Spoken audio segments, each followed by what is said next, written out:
Chickity check.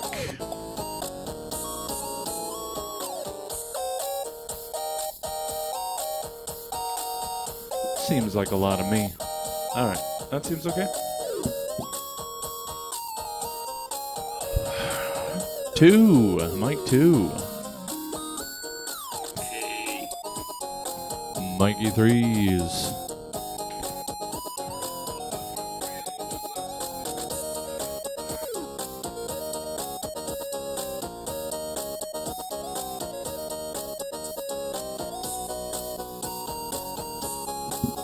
And all the Tyler we can handle. Hey. Hey there. And then I have to turn the air off in 7 minutes so that I can turn the lights on. Yes, that's an issue.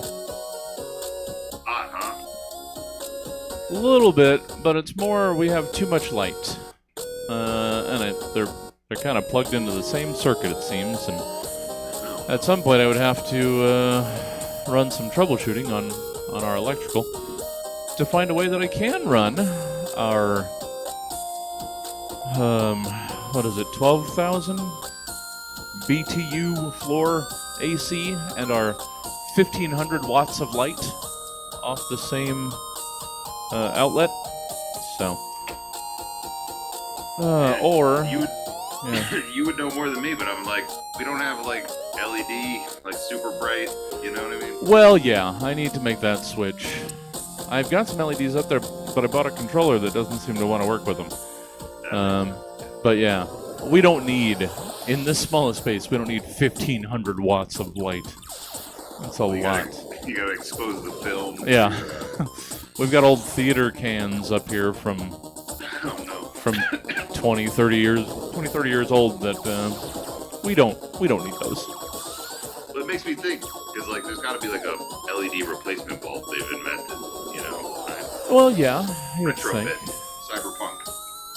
But I need to figure out, and yes, I think I see Bob over on YouTube. I need to figure out what lights we need, but I also need to figure out how to run it. I need to spend like a weekend in here checking all the plugs and trying to consolidate everything, and I don't know if I can. Just naked to the waist.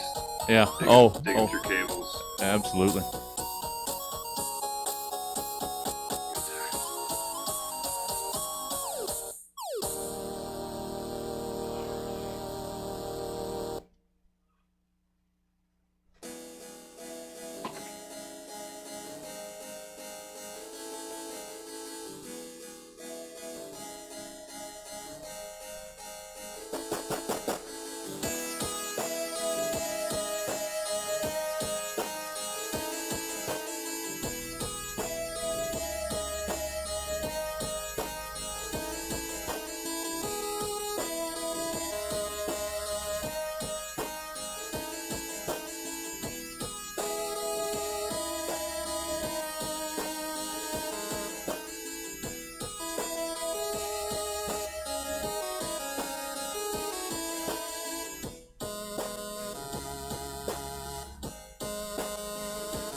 Sorry, I could have warned you. Well, I said I was turning that off to turn those on, so it was implied. All right. I gotta reframe stuff. That's all right. We're not really in a hurry. So let me clean this up.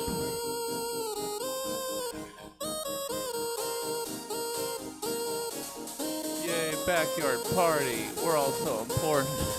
God damn it. Alright, there's them. I want to make sure this looks right too before I get all settled in. But you can still hear me over here. The magic of internet television. I don't know. Okay. Get everybody framed up. Everybody framed up. I want it to look pretty. I want this podcast to look pretty. You know what? I don't need that.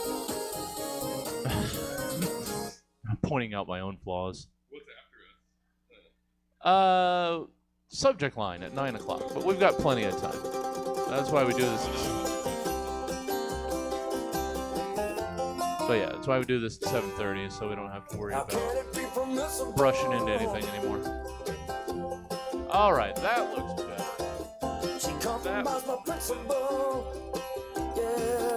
Oh, now I gotta turn this down. Oh, backyard parties.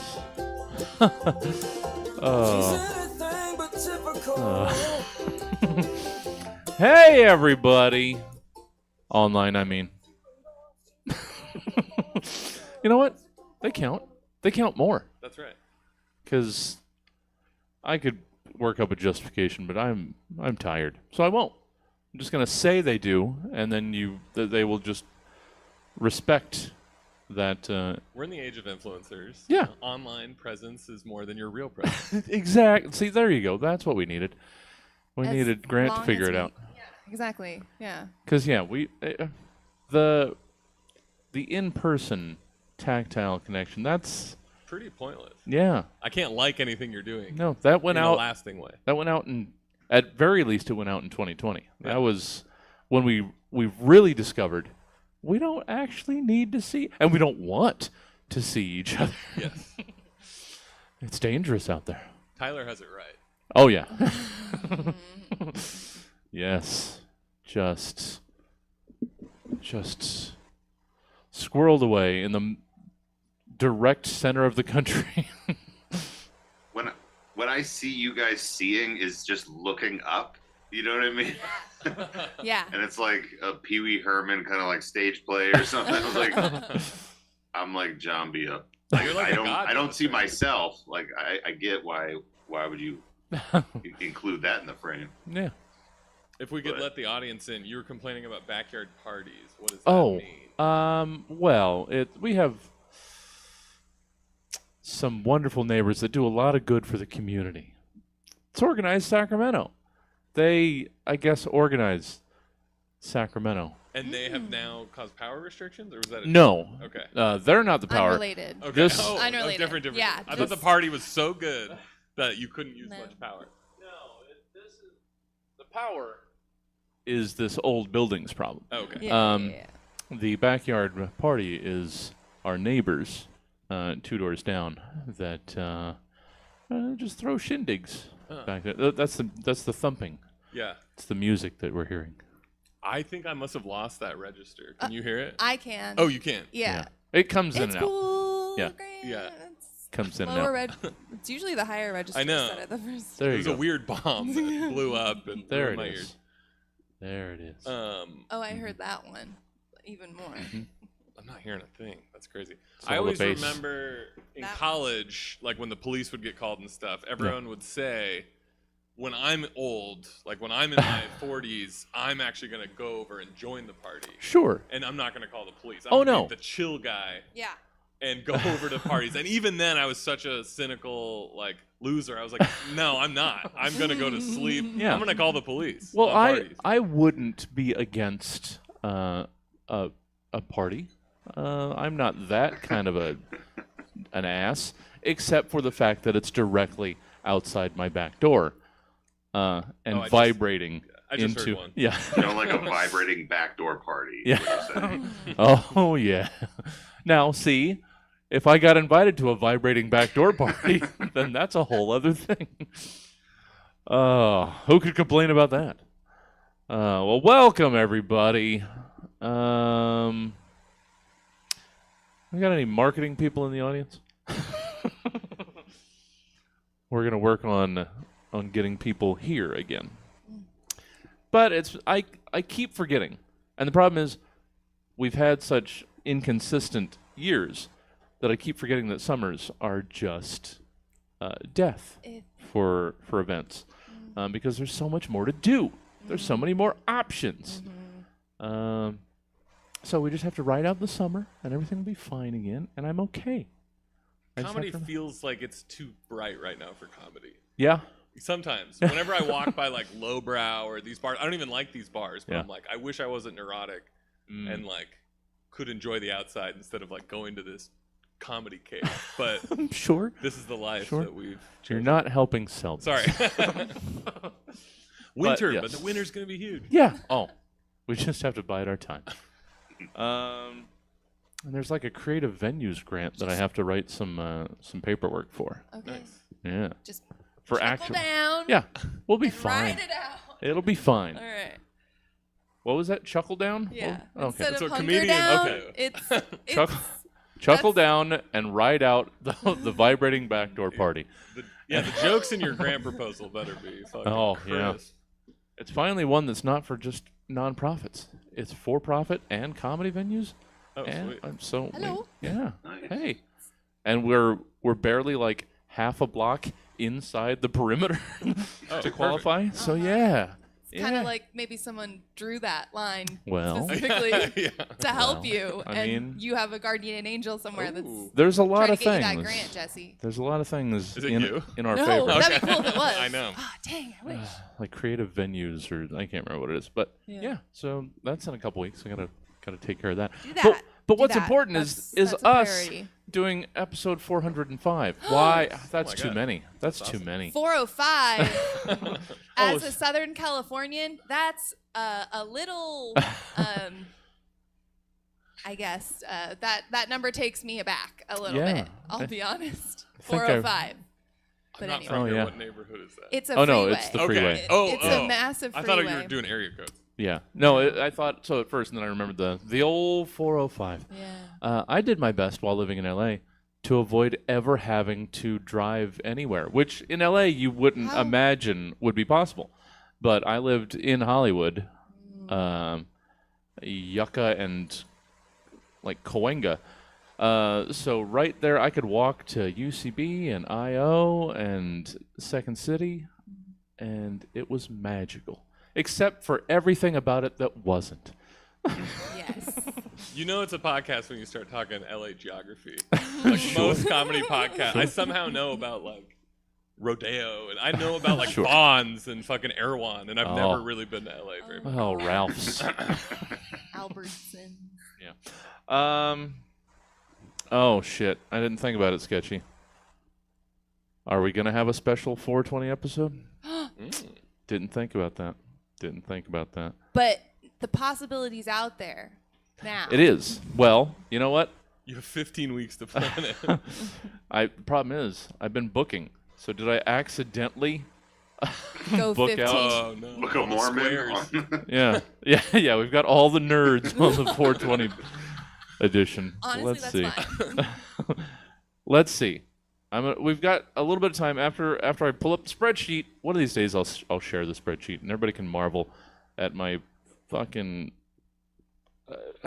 I don't even know what you would call my obsessive spreadsheet here. It feels like coding, but I know it's not. It's coding in my brain. 6, 7, 8, 9, 10, 11, 12, 13, 14, 15, 16, 17, 18, 19, 20. Okay. It just so happens to work out that it would kind of almost be the Halloween episode. It's October 25th will Oh, be episode fun. 420. So Who do you have booked? I'm not that far out. Cool. Okay. Cool. I'm cool. just getting to September. So now I'll have to do it with some thought. Gotta get in Gaio. Who else? Who do we know that's big on the devil's lettuce around here? I don't know. Except Michelle. I don't know. That's why I'm saying I don't know who you're talking about. I don't know what you're talking about. I don't know. So we'll have to do some specific thinking. Except that the number of times Ngaio has flaked on us. I don't know. Which you would expect. Yeah. All right. Now we've done some future booking. I never do that. So that's not on brand. But let's get to the gosh darn program where you guys wrote funny things and we read them to the internet. So let's do that. Make sure I've got that up. Make sure I've got that ready. All right, kiddos. And you're all new to the slightly... Except he's over there. He's there. Okay. He's right there. That camera right there. Anyway.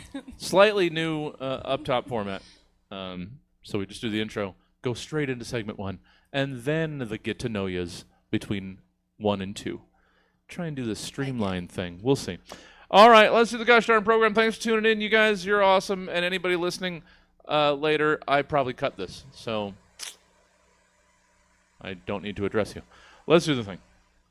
Roughly 24 to 92 hours ago, Stab's team of comedy scientists commissioned 3 specific humorists to give various potentially comedic takes on several random topics, which they will now perform for the first and likely last time in front of a live studio audience in a show called Stab. In this earth-shattering episode of the Stab Show, One Fall Improv's Grant Potter can't let the Chippewa ferry go under 6 miles an hour, or it and all of the third graders on the field trip to the Natural History Museum will explode.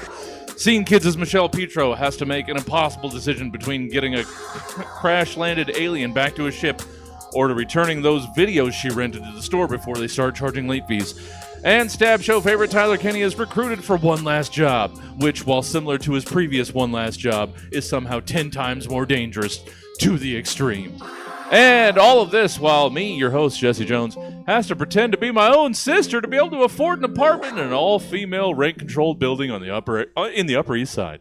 All this and so much more tonight on the Stab Show. Now let's dive right into the program with segment 1. It's reorganization. I'm allowed to be 13 years old whenever I want to be. I can be immature and dumb and sophomoric. I'm allowed. And so when I stumbled upon SOP, or Small Outline Package, I Beavis and Butthead laughed it right into tonight's show. What is the actual meaning of a small outline package? Well, it's a very unfortunately named electronic component term, but that's not what we're all thinking. So stop all thinking this instant about what SOP might already stand for, and instead give me who or what else SOP might stand for you or represent to you or you. Grant Potter, let's hear your SOP. Sure. So this is actually, it's a new initiative that's going to be coming out. It's a new logo or like sticker that's going to be on things. SOP stands for slightly overpriced. Okay. So the idea is that, yes, we're all getting a little bit like screwed by inflation, but now at least when you get the bill, you'll know it ahead of time, so you're not going to have that look of surprise and shock. Sure. So the SOP sticker, so here's some examples of its use. $14 for an 8-ounce pour of triple IPA that tastes like bong water. That's SOP. Sure. Your Airbnb has a new fee for flushing solids. That's SOP. The KFC menu only lists market price as if it's fresh caught Maine lobster.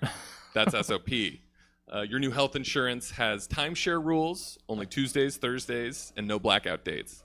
That's SOP. Sure. There's a new pop-up restaurant in town called The Kitchen with no vows. And you have to cook your own food and wash your own dishes. The first option to tip is 25%. That's SOP. And you click show listings in the area on Zillow, and the app says, no, honey. That's SOP. So, we're all getting fucked, but, it's better to know. SOP. Sure. Yeah, you take out the sticker shock when the sticker is there. Is right there. God damn it. Sorry. I'm going to go home. That's what I'm here for, to make people feel bad about the work they did. An immediate punch up. Yeah. That's better. Ordering bulk stickers online. That's SOP. SOP. Yeah. Oh, speaking No? of which, I Did just I do it right? we've got some warm take stickers finally coming in. What? Just barely snuck in. I only get stickers when it's Sticker Mule deals, so so expect those in a couple weeks. Thank you, Grant. Michelle, Hey. one would imagine, since you were asked, Yeah. that you have some form of SOP, so I let's do. hear what you got. Sure. Okay, it's timely because it's hot. Not all deodorant is created equal. Okay? And the worst feeling is when you sop even after applying. Sure. Those bare-armed hugs become a marsh of regret real soon. Avoid getting labeled a sop. Brought to you by the Slimy Old Pits Coalition. And that's it. I didn't do like 1,200 takes on my. That's but all right. I, That's all right. The appreciated quality yours. of mine are going to degrade rather quick. It's all right. There are historically no real rules here, so you're fine. You done good. And giving it you was one. also good. So Yeah, there's thanks. that. Hey, Thank you, Michelle. I feel validated. Yeah. Bye. We both leave. You're doing great, guys. I will pump you up after every prompt. Thank you, Michelle. And Tyler, let's wrap up segment 1 with what you have in way of an SOP. I'll just it stands for smashed original pelvis. So last time I was on Stab, like I was really gross, and, Sure. and like everything was gross and really grosser, and I was like don't do that, don't. And then right out the gate, smashed. It's when you've been fucked so hard that you've just blown out your original pelvis. You just smash the thing to fuck powder. It, like your middle section is just a bag of wet sex gravel, and so you got a total replacement. And now you're back on the scene. And the only thing is that when you're getting jackhammered, there's a loud creaking sound. And whoever it is that's there asks, "What's that sound?" And in your smoker's rasp, you hiss, "Sob." And then he just nods and goes back to work because he knows it stands for smashed original pelvis. Mm-hmm. And also the creaking sound is how your kids know not to ask about dinner. Okay. Sorry, there was a pause there that I wasn't sure. No, I was like, don't say this. Like I left like a line break. Oh, okay. Oh, there we are. Stepping on it. And now it feels official. Thank you, Tyler. Well done. That wasn't nearly as bad. No, I got like one speed. Like one thing amuses me, and it's like It's nothing biological. Crushing pelvis. Yeah. I wish as an organ donor you could choose like which. Like you only get to choose one. Mm. What's your best feature? Yeah. Like, and you just I don't. if you have a good heart, you can give a heart. But, Sure. like, if your fingers are good, you can do that too. Yeah. Just like it's like a card that you can circle Yeah. parts. Yeah. Yeah. Pelvis. Yeah. I'd be curious to know what they kept. Like out of all, like what did I damage to the point that they threw out, and what was like? Yeah. Get yourself somehow be able to get a glimpse at your donor report card. Just see what got tossed out or fed to the dogs behind the. Yeah. You know what? You're still helping somebody. You're still Yeah. feeding those dogs. Better than being stuck in the ground. I mean, Sure. Yeah. There you go, guys. Put the sticker on your. I don't know what you have to do. The more you know. Feed your organs to dogs. The more you know. Yeah. Yes, Yeah. The little pupper is going to enjoy the hell out of my otherwise useless liver. I don't know. All right. Let's get a meet in the panel. Hey there, Grant. Hello. Hi. Hi. How are you? I'm doing well. Yeah? Yeah. Good. Nailed it. Yeah. Thank you. My pre-show patter is so you put a. I'm not very good at social media, Yes. so you did like a stab post, and Sure. I was like, I'm gonna promote. I could not figure out how to like put it on my story, so I put it on main, Oh. which for me is on the rare. I get like Wow. one girlfriend, one dog, and one vacation a year is like my entire Instagram main. So Wow. now Yeah. my main is stab, which is aggressive, I think. But Well, I'm getting some likes, which is nice. Well, nice. I Some appreciate traction. it. But the other funny thing is I did it wrong. So instead of my face on the carousel, it is Tyler's, who I don't know. So you are prominent on my Instagram, Tyler. Sure. You're getting likes, buddy. Yeah. Well, I'm trying because after all this time, we've done next to nothing to let anyone know about anything that we're doing, and it shows. So I'm trying to up our game. I think it's fully my fault. No. There was some feature that said become a collaborator, which like felt weird. Is that normal? It was aggressive. I'm starting that. They rolled out the collaborator thing not too long ago, and I've started using it. Oh, so. Is it on my main too? It might be on your main. It might be. Oh, But that's why I It could also. be my face. We all just traded faces. Well, But happy that you that we're now ingrained in your social media. Yeah, you're one of like 9. Yeah, just forever. Yeah. We're just going to be there until it disappears, which I'm going to take very personal. But Grant, hey, you do some Unfallen Improving around here. Yeah, we do One Fall Improv here, which is a really fun show. Yeah. Same night as Scene Kids. Yeah. That is like my favorite night here. I love it. Lots of fun. And we do improv based on wrestling clips, which Alex Shoemaker pulls, and I'm shocked he hasn't run out of clips yet. Oh, but there seems to be it's a renewable resource. Oh yeah, there's at least 50 years worth of archive to get through. You'll be fine for a while. And I would have to ask you what day of the month that is. That would be second Saturday. Second Saturdays, okay. Second Saturdays. And I was going to say, I could wait until after Michelle, who's also second Saturday, but second Saturdays are going to get even better. Oh, yeah. It's going to be even more our favorite night of the month. We've got the out-of-towners. Super Secret Show is going to be living on second Saturdays at 7. It's the Yuba Sutter Improv Club Folk with some short form. So and once the jam comes back, 4 solid hours of improv. Dude, that's awesome. On second Saturdays. Yeah. Hell yeah. Too much? Probably, but we're doing it anyway. That is when I'm going to host a Broadway street party, though. Oh, sure. Yeah. Yeah, we should. We got to work on that. Well, thank you, Grant. Good to have you. Michelle, speaking of second Saturday. Hey. And the Scene Kids. Yeah. How's the Scene Kidding?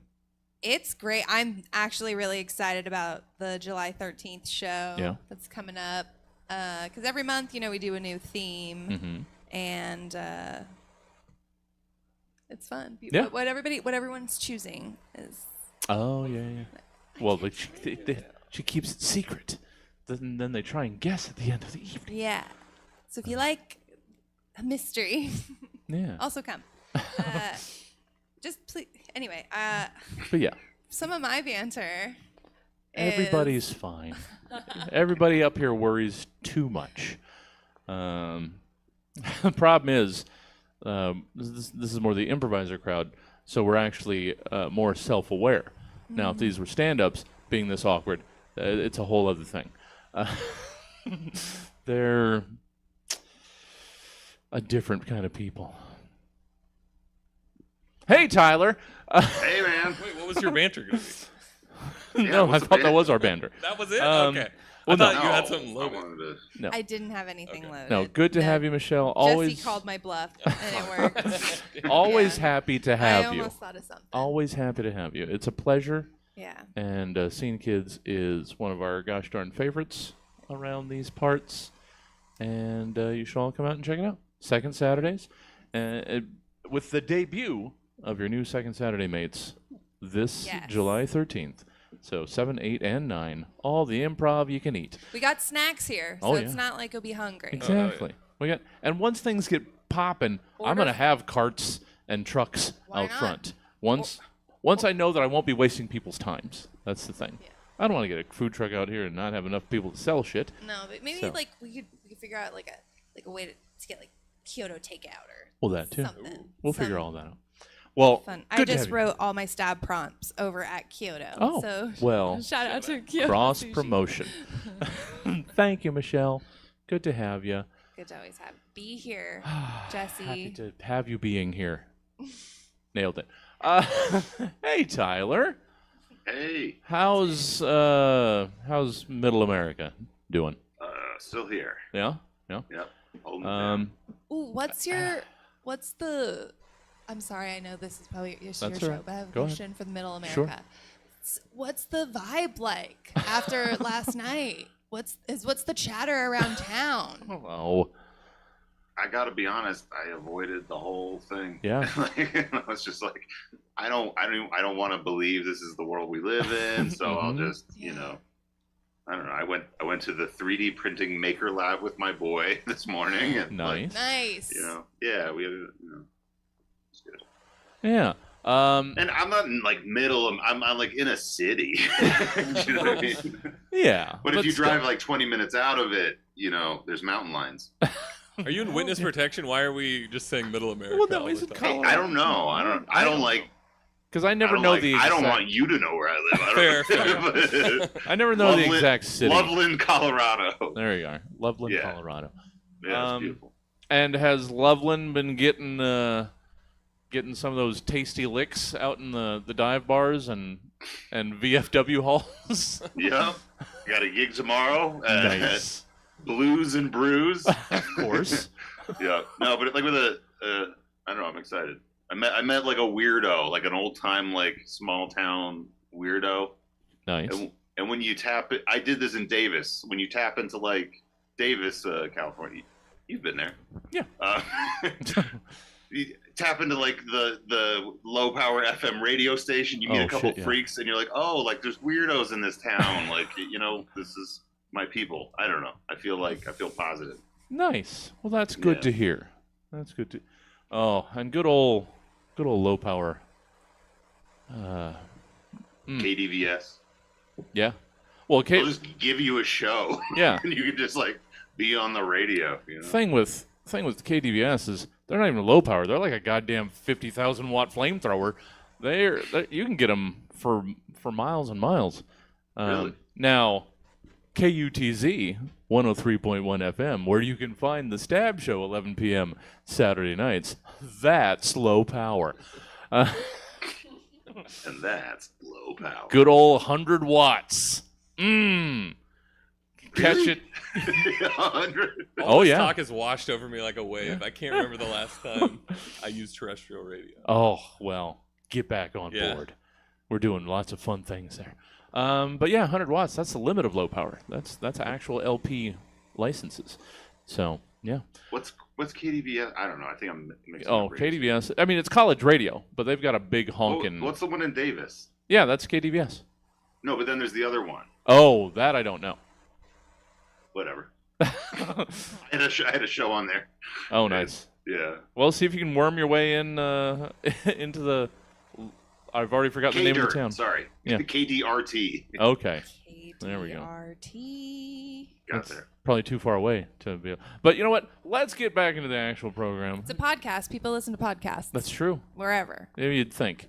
Well, good to have everybody. Let's get back to the program. It's segment 2. It's greeting cards. Oh, I like when greeting cards come around because we don't do it a lot. So you're welcome. Holidays are coming up, I would assume. It seems like they're making up new ones every day just to guilt people into having to buy sentimental garbage for their friends to prove that they care about them. And now that I mention it, why aren't we in on that racket? Well, in greeting cards, we attempt to muscle into the holiday industrial machine. And so in greeting cards, you're asked to compose one card each for each of the following events, occurrences, or situations. Hopefully that was clear enough, and everybody has 3 cards. So, 111-222 3 times around, as segments 2 generally go. Grant, let's hear your first card. Let's hear your congratulations on getting what you needed, but not what you wanted card. Happy 16th birthday. We considered buying you many things. A Nintendo Switch so you could twitch. A pile of money as sweet as honey. A car to take you far. Or a trip to France where you could dance. But the greatest gift of all is knowledge. So we got you an SAT tutor so you can go to college. All right. Yeah. Got what they needed. Not I couldn't what they find a wanted. rhyme for socks. That was good. So knowledge in college had to do. That works. Oh, well done. Oh, somebody nailed the assignment exactly. Michelle, what do you have in way of a congratulations on getting what you needed and not what you wanted card? Oh, yeah. So the inside of my card says, Mick Jagger would be proud of you, buddy. And then, obviously, the front of the card is a picture of Mick Jagger in concert. And it's a reference, obvious. Anyway, that's all. Think about it. Mick Jagger would be proud of you, Yeah, buddy. I'll think about it. Yeah. For like a band that like constantly did drugs and seemed to have fun, this song seems a little hypocritical. Like, seems like they got what they wanted like pretty often. I don't know. Yeah. And I don't know if they all really got what they needed. You know what I mean? Like Yeah. a night's sleep or I don't know, Well, Accountability.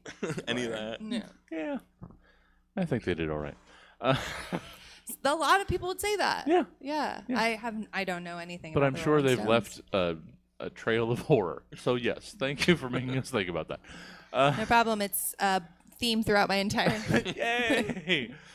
Michelle's going to hold us all to accounts. Hell yeah. Tyler, let's finish up our first time through with your congratulations on getting what you needed but not what you wanted card.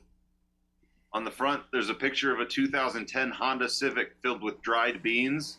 And on the inside, it says, hey, look at you, not bad.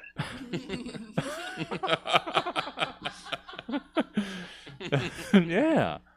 Yeah. That car is going to get you around for a good long while, and those beans Beans are- will keep yeah. you fed. Exactly what you needed.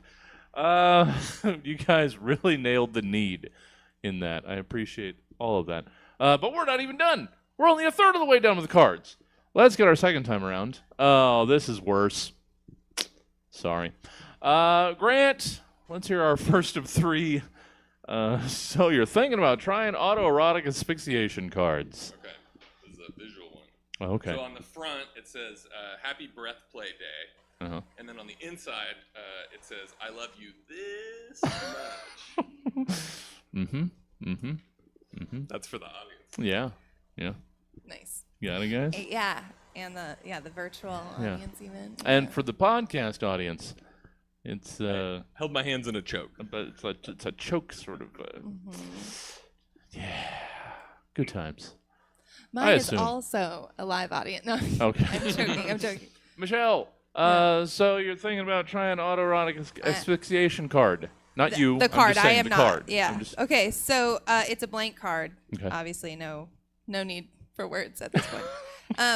But it's the front is just an illustration of a small stool next to a dresser, and there, it's like a tie, probably in a watch, and things that maybe somebody who wants to buy this card would connect with, on this dresser. Yeah. And there's a tie on it and everything. Uh-huh. And then inside, there's another little illustration, and it's like the view of a window, and it's like a city block looking street. Okay. And that's it. All right. There's space for writing and everything. There's also left a lot to the imagination. It's a nice, it's a wonderful scene painted. It's just, I don't know. Thinking about it makes you think about it. Yeah, right? I don't want to think about it. I brought this on us, and I don't want to think about it. I don't want to yuck anybody's yums, but I don't like yums that can kill you. So, I don't know. Tyler, get us away from the so you're thinking about trying autoerotic asphyxiation rack in the card aisle. It's a picture of a cat hanging on a screen door, and it says, hang in there. Mm-hmm. Like the one from the 70s. Yeah. Because that's what he meant. He was like secretly trying to spread the acceptance of breath play. That's what that's all about. The whole time. He's saying keep going. Yeah. Hang in there. Hang in there. It's And gonna that's feel great. Yeah. And that's twice in the last 2 minutes that I've heard breath play, and I didn't know that was a fucking term. Really? I didn't try and like Google anything for this one. You don't remember stumbling on your first breath play video in like 2005 on YouTube before they like censored things? No, so many. I was at work and I watched this guy suffocate himself with a gas mask on. I was like, holy shit, this is the world? You know? I work from home and I've gotten very loose with the work laptop, and I was like this close to hitting enter on autoerotic asphyxiation synonyms on my laptop, and I was like, no, stop. This is phone work. This is phone work. Good catch. It was close. Well Good done. catch. Oh, yeah. I've, yeah. Sorry. I don't know. Gotta go do some phone work. Yeah. No, Hey, honey, you got the boy? I gotta I'll be in the bathroom do some phone work. I just have to think about what I've been using the work laptop for. Stab stuff, and that's not helpful. I can't explain that to HR. In the mirror. Yeah. All right. Well, thank you. Thank you.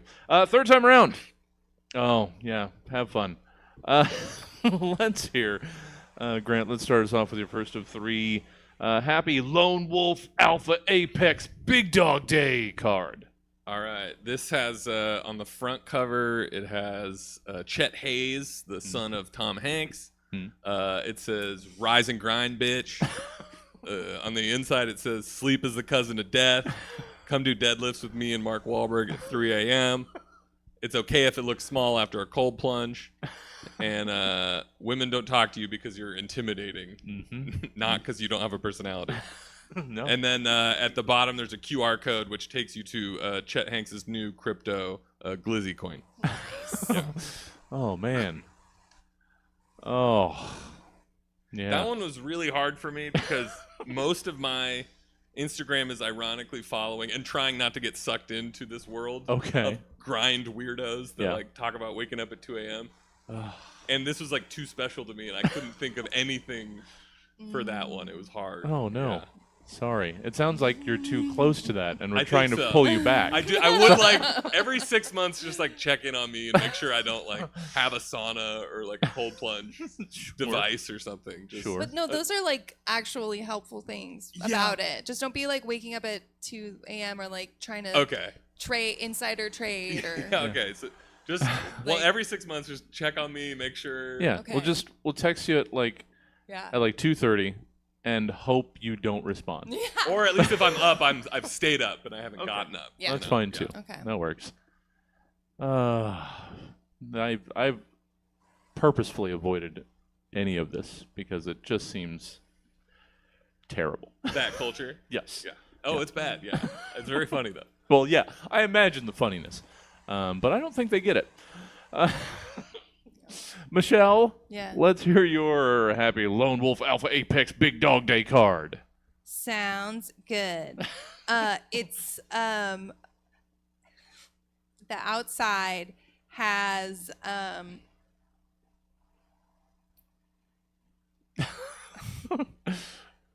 Here's the thing. Okay. The outside's got like a gamer setup, but like all screens. Sure. All screens and like point of view where it's like you're sitting at the desk.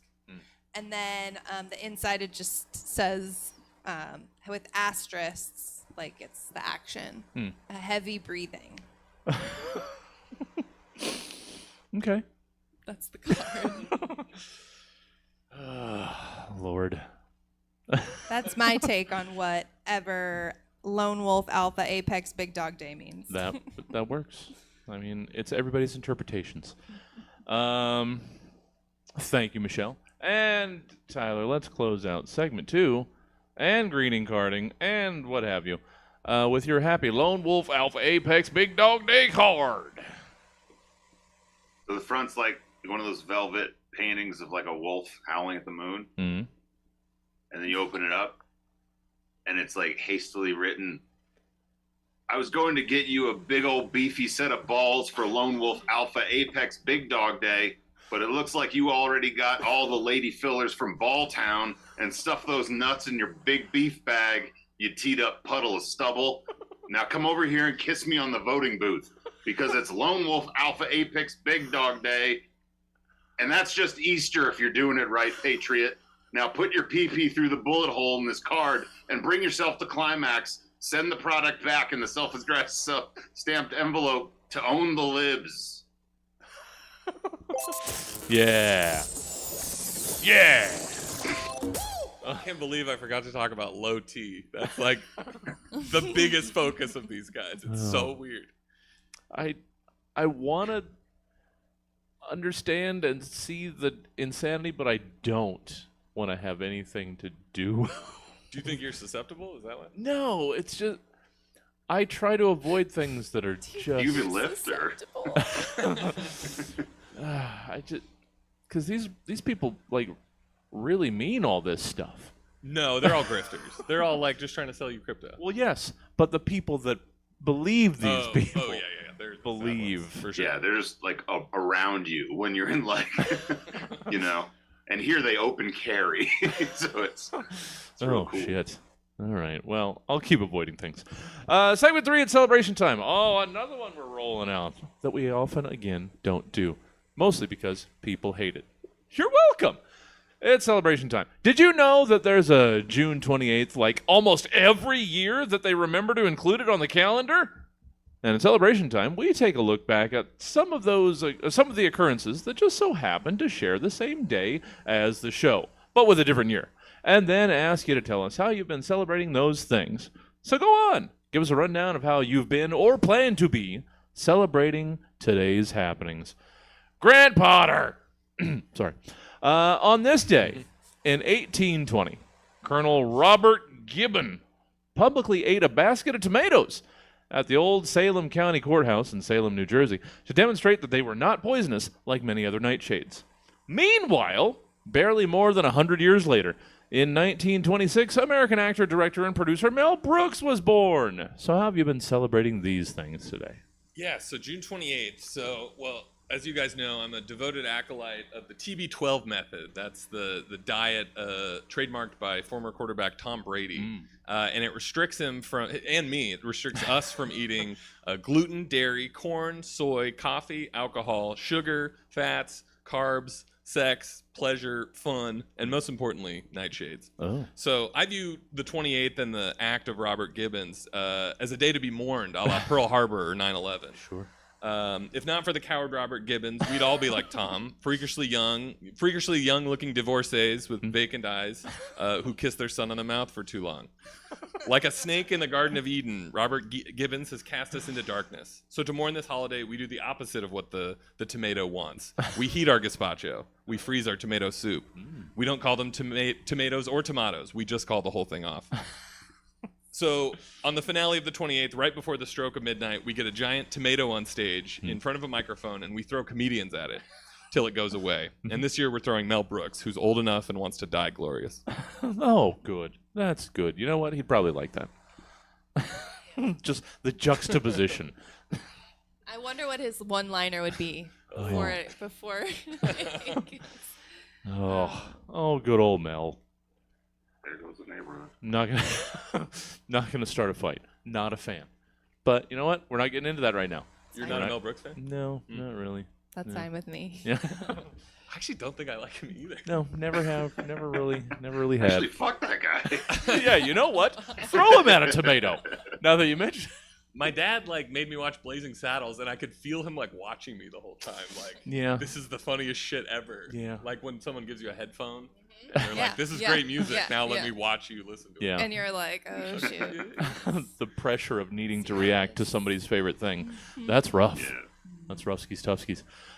Michelle, thank you, Grant. Michelle, on this day in 1846, the saxophone is patented by Adolph Sax. He had other names, but I didn't want to try and pronounce them. So it's just Adolph Sax. Then, only 3/4 of a century later, in 1971, South African-born American entrepreneur Elon Musk was born. How have you been celebrating these things? Well, I started off by doing some research, as one does. Sure. Because I vaguely know about one billionaire, and I vaguely know about saxophones, but I didn't really know much about Adolph Sax. Sure. a friendly nickname that they had for him. Yeah. That's why. Yeah. So fun thing about him, it's a family business. His dad also built instruments, and he created like 6 different kind of saxophones.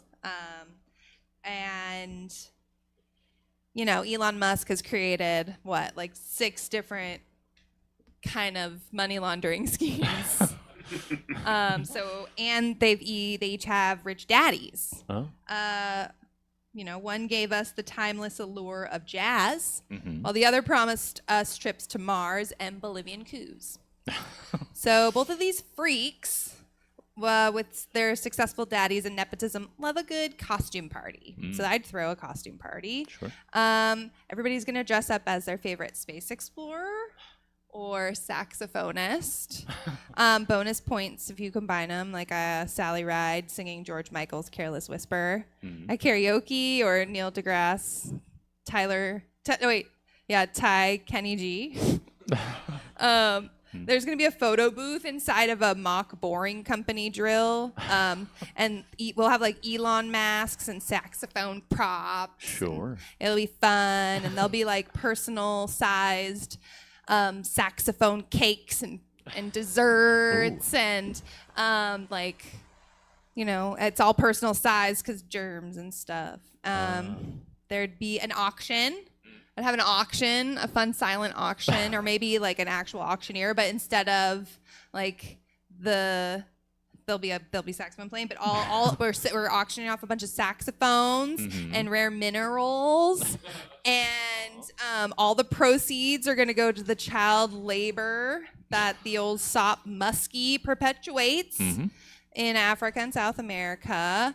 And any relevant saxophonists who I didn't Google would be invited, as well as like electrical engineers and close friends and family. Oh. And so I'm going to plan that for June 28th, 2025. I've just decided.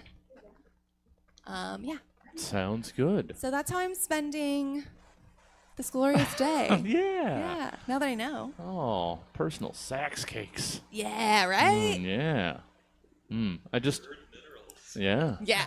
Well, that too, sure. But I just imagine nice salted caramel icing so that you got the gold tone to it. Now I want a cake. Well, there you go. But I want a lot of things now because I'm working out like a lunatic. Thank you, Michelle. So good. I mean, goodness surrounded by the badness of this day. Yeah. Yeah. As is life. That guy. Thank you, Michelle. Tyler, let's wrap up some celebrating. You've got some shit to deal with here. On this day in 1870, U.S. Congress created federal holidays, including New Year's Day, Independence Day, Thanksgiving Day, and Christmas Day. While also on this day in 2009, Professor Stephen Hawking hosts a party for time travelers at the University of Cambridge, not sending out the invites until after the party. So how have you been celebrating those sorts of things? Well, I took my speak and spell down to City Hall to give them peace of my mind is what I did. I posted up in the lobby, say anything style, and I let the voice of the smartest dick swinger in the biz, old Stevie Hawkins, make my message for me. In the voice of the goat, I let my message be heard. Beep, beep, listen up. It's the truth train, and this train don't toot toot. Train tooting is for time-traveling Illuminati pee-pee boys, and I'm a beep beep boy. Beep beep in the truth. The federal government doesn't declare holidays, I do. And every day is a holiday. Of course, this spurred on an onslaught of time travelers disguised as security guards. Beep, beep. Call the police if you want to. They don't recognize future citizenship, and you haven't even been born yet. Beep, beep, boys are modern men, using computers to talk. You are train tutors, tooting in the steam-powered past. See, me and Stephen Hawkins are beep, beep boys, and we don't tolerate train tutors telling us to leave public lobbies or when to celebrate holidays. Stephen Hawking is an immortal wheeled centaur, unbound from time, unbound from the rules of matrimony, able to make caregivers fall in love with him. True story. Imagine being stepped out on by a man who can't even step. A cyborg with the knowledge of the origins of the universe?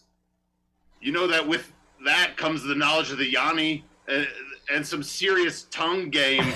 I heard it's like he does the alphabet trick, but it's like all the languages at once, if that makes sense. Needless to say, the time travelers in Securitas polo shirts didn't want to wait for me to type that all into the speak and spell. Yeah. I guess they're afraid of the truth train, which doesn't toot, it beeps. And I'm a beep beep boy. Stephen Hawking is a beep beep boy. And he said he would teach me how to eat pussy if I bought him some snooze and loaded it into his bottom lip and held the empty Mountain Dew bottle for him. Yes. Oh, yes. Beep beep boys. We're all beep beep boys. Beep boys. God damn it. Might be the name of the episode. Well, I mean, I was hearing it, yeah. I was filing that away. Oh, beep beep boys. We're not toot toot. Oh, god damn it. We're piling on the minutes here. I got to keep us on track. Gosh darn it. So let's get to segment 4. As much as I want to just talk about all the goodness that all of you guys just doled out, we're on a schedule. Segment 4 is vows to an asshole. Marriage seems all right, I guess. I mean, if you want to stare at the same sack of annoyances for literally the rest of your entire ass life. And then some people go and marry actual terrible people for no apparent reason and make things even more unbearable. And in vows to an asshole, you are being wed to what most would consider a pretty universally unlovable thing. But you want to have and hold them anyway. So let's hear your wedding vows to these generally unlovable nouns, concepts, or ideas. Grant Potter, let's hear your vows to that guy who weaves in and out of traffic, really gaining no ground whatsoever. Chad, when I first saw you weaving between cars on I-80 West, right before the causeway causes an inevitable slowdown every single morning, it was love at first sight. The way you didn't use your blinker told me that you didn't sweat the small stuff. The way you rapidly sped up and slammed on the brakes showed me you knew what you wanted and wouldn't take a very clear no for an answer. So romantic. The way you wouldn't let up on your horn told me you knew how to communicate your needs. So rare in a partner these days. Most importantly, the BMW logo on your car told me you had some money, but not enough to leave me at a moment's notice. Today, I stand before you, ready to embark on this halting road trip as your husband. I promise to be your passenger prince in every sense of the word. I vow to never grab the thing that holds dry cleaning in fear of your bad driving. I vow to never make the sound when you're doing something dangerous because you say it scares you. When my life flashes before my eyes every time we get on the freeway, I'll smile because I get to see you again. I can't wait to move through life with you 2.5 minutes faster than everyone else. I do. Oh, so sweet. So sweet.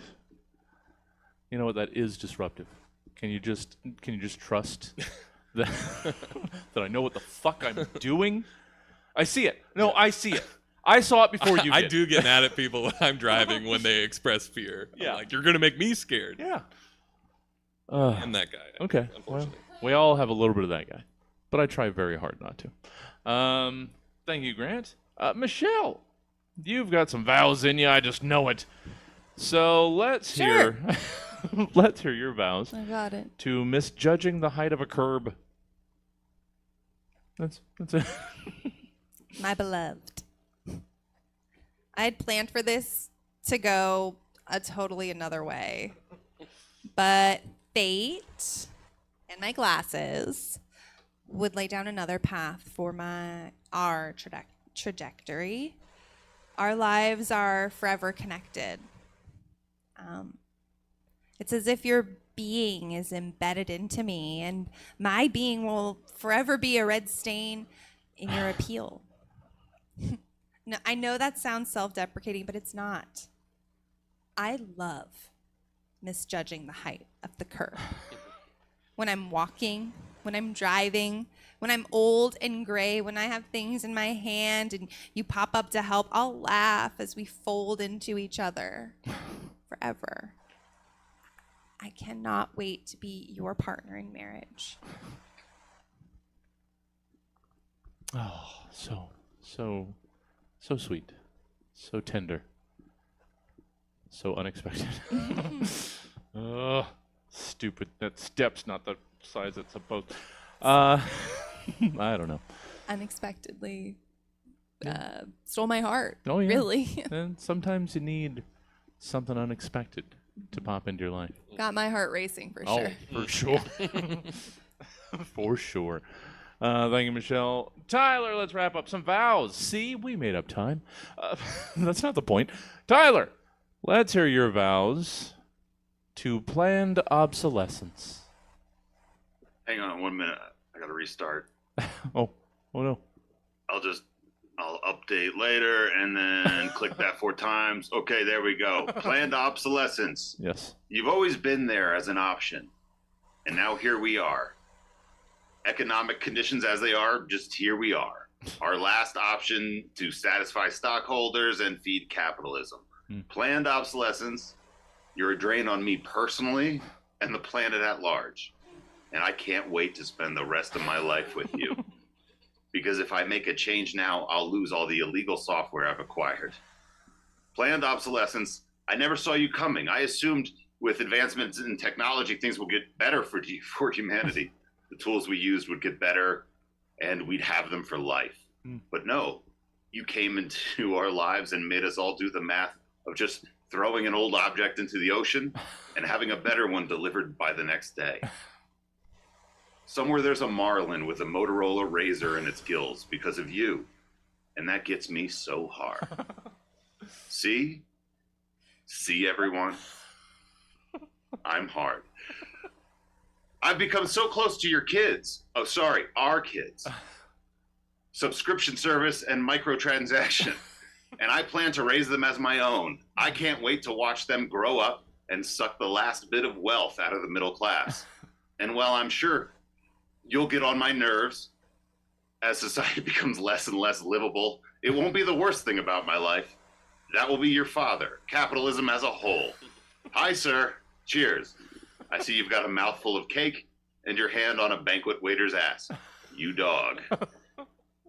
I've always heard that you were the best we got. Like, it's flawed, but it's better than other things. And of course that's not true. But just know I'll be defiling your daughter in a La Quinta later tonight. Thanks for coming, everyone. We got an In-N-Out truck in the parking lot. Woo. Yay. Oh. I have to stop referencing so many of the terrible things around us in this program and then make you guys think about them. It's not fair to anyone. We're already thinking about them. It's okay. Yeah, I guess that's how I've justified it. It's allowing us to all vent the things that normally we just keep penned up, like literally all day, every day. It's exposure therapy. Yeah. Just, you're all. You know what? I take it back. Put this you're in welcome. the grant. Yeah. Yes, this clip. All right. Well, that brings us finally to segment 5. It's versus v versus. You guys got a truckload of prompts that we don't normally do because you did the regular ones most recently. So we had to give you some of that. We had to reach into the bag. So I hope you had fun. Human beings are weird. We talk about just wanting peace and happiness and joy and blah, blah, blah, blah. But anytime hands are thrown, we revert back to the cave-dwelling Neanderthals that we really are and hoot and holler and bark for our chosen champion. Which is why, in Versus v Versus, you are presented with a pretty straightforward pugilistic contest, if you really look at it, and asked to tell me who would win and how you see the fight going down. Now, Versus is usually where I get the most whimsical in the nonsense that I throw at you guys.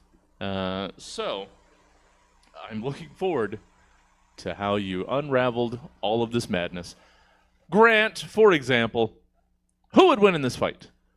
Between a volcano erupting ice-cold, refreshing Diet Squirt versus an earthquake caused by the crunchalicious taste of the discontinued Taco Bell breakfast crunch wrap. Yeah. 1992, Gulf of Mexico. An Exxon Valdez-sized tanker carrying only grapefruits capsizes, and the grapefruits are sucked into an underwater channel and deep into the Earth's crust. Over the next 27 years, these grapefruits become superheated and form into a special type of magma called a squirt mountain. It's a diet squirt mountain because grapefruit is such a pain in the ass to eat that you actually lose calories by consuming them. Now, cut to 2018, pre-pandemic. Grant Potter's driving to Davis for work. He's depressed, but the only thing that perks him up in the morning is the $5 Taco Bell breakfast box and coffee, which he eats while driving the steering wheel with his knees. True story. This day, the beleaguered Taco Bell employee tells Grant that the Taco Bell breakfast crunch wrap, literally the best breakfast item in all of fast food, has been discontinued. Grant's fist slams so hard into the steering wheel that they cause an earthquake that ripples across the American Southwest. At the same time, Grant screams of pain and agony caused by the loss of the Taco Bell breakfast crunch wrap caused the squirt mountain to bust, spewing hot liquid grapefruit into the sky faster than Deepwater Horizon. Man, the Gulf of Mexico really has it hard. The earthquake and the volcanic magma meet in Galveston, Texas, where the earthquake caused by the crunch wrap quickly subsumes the grapefruit geyser and quenches the flame. Why? Because squirt ain't shit. Fresca all day, baby. Oh, very clear, very simple, very straightforward. I saw the Taco Bell breakfast menu come and go before I ever got around to it, and it all looked so fucking delicious. It was incredible. And everything they touch is gold. Yeah.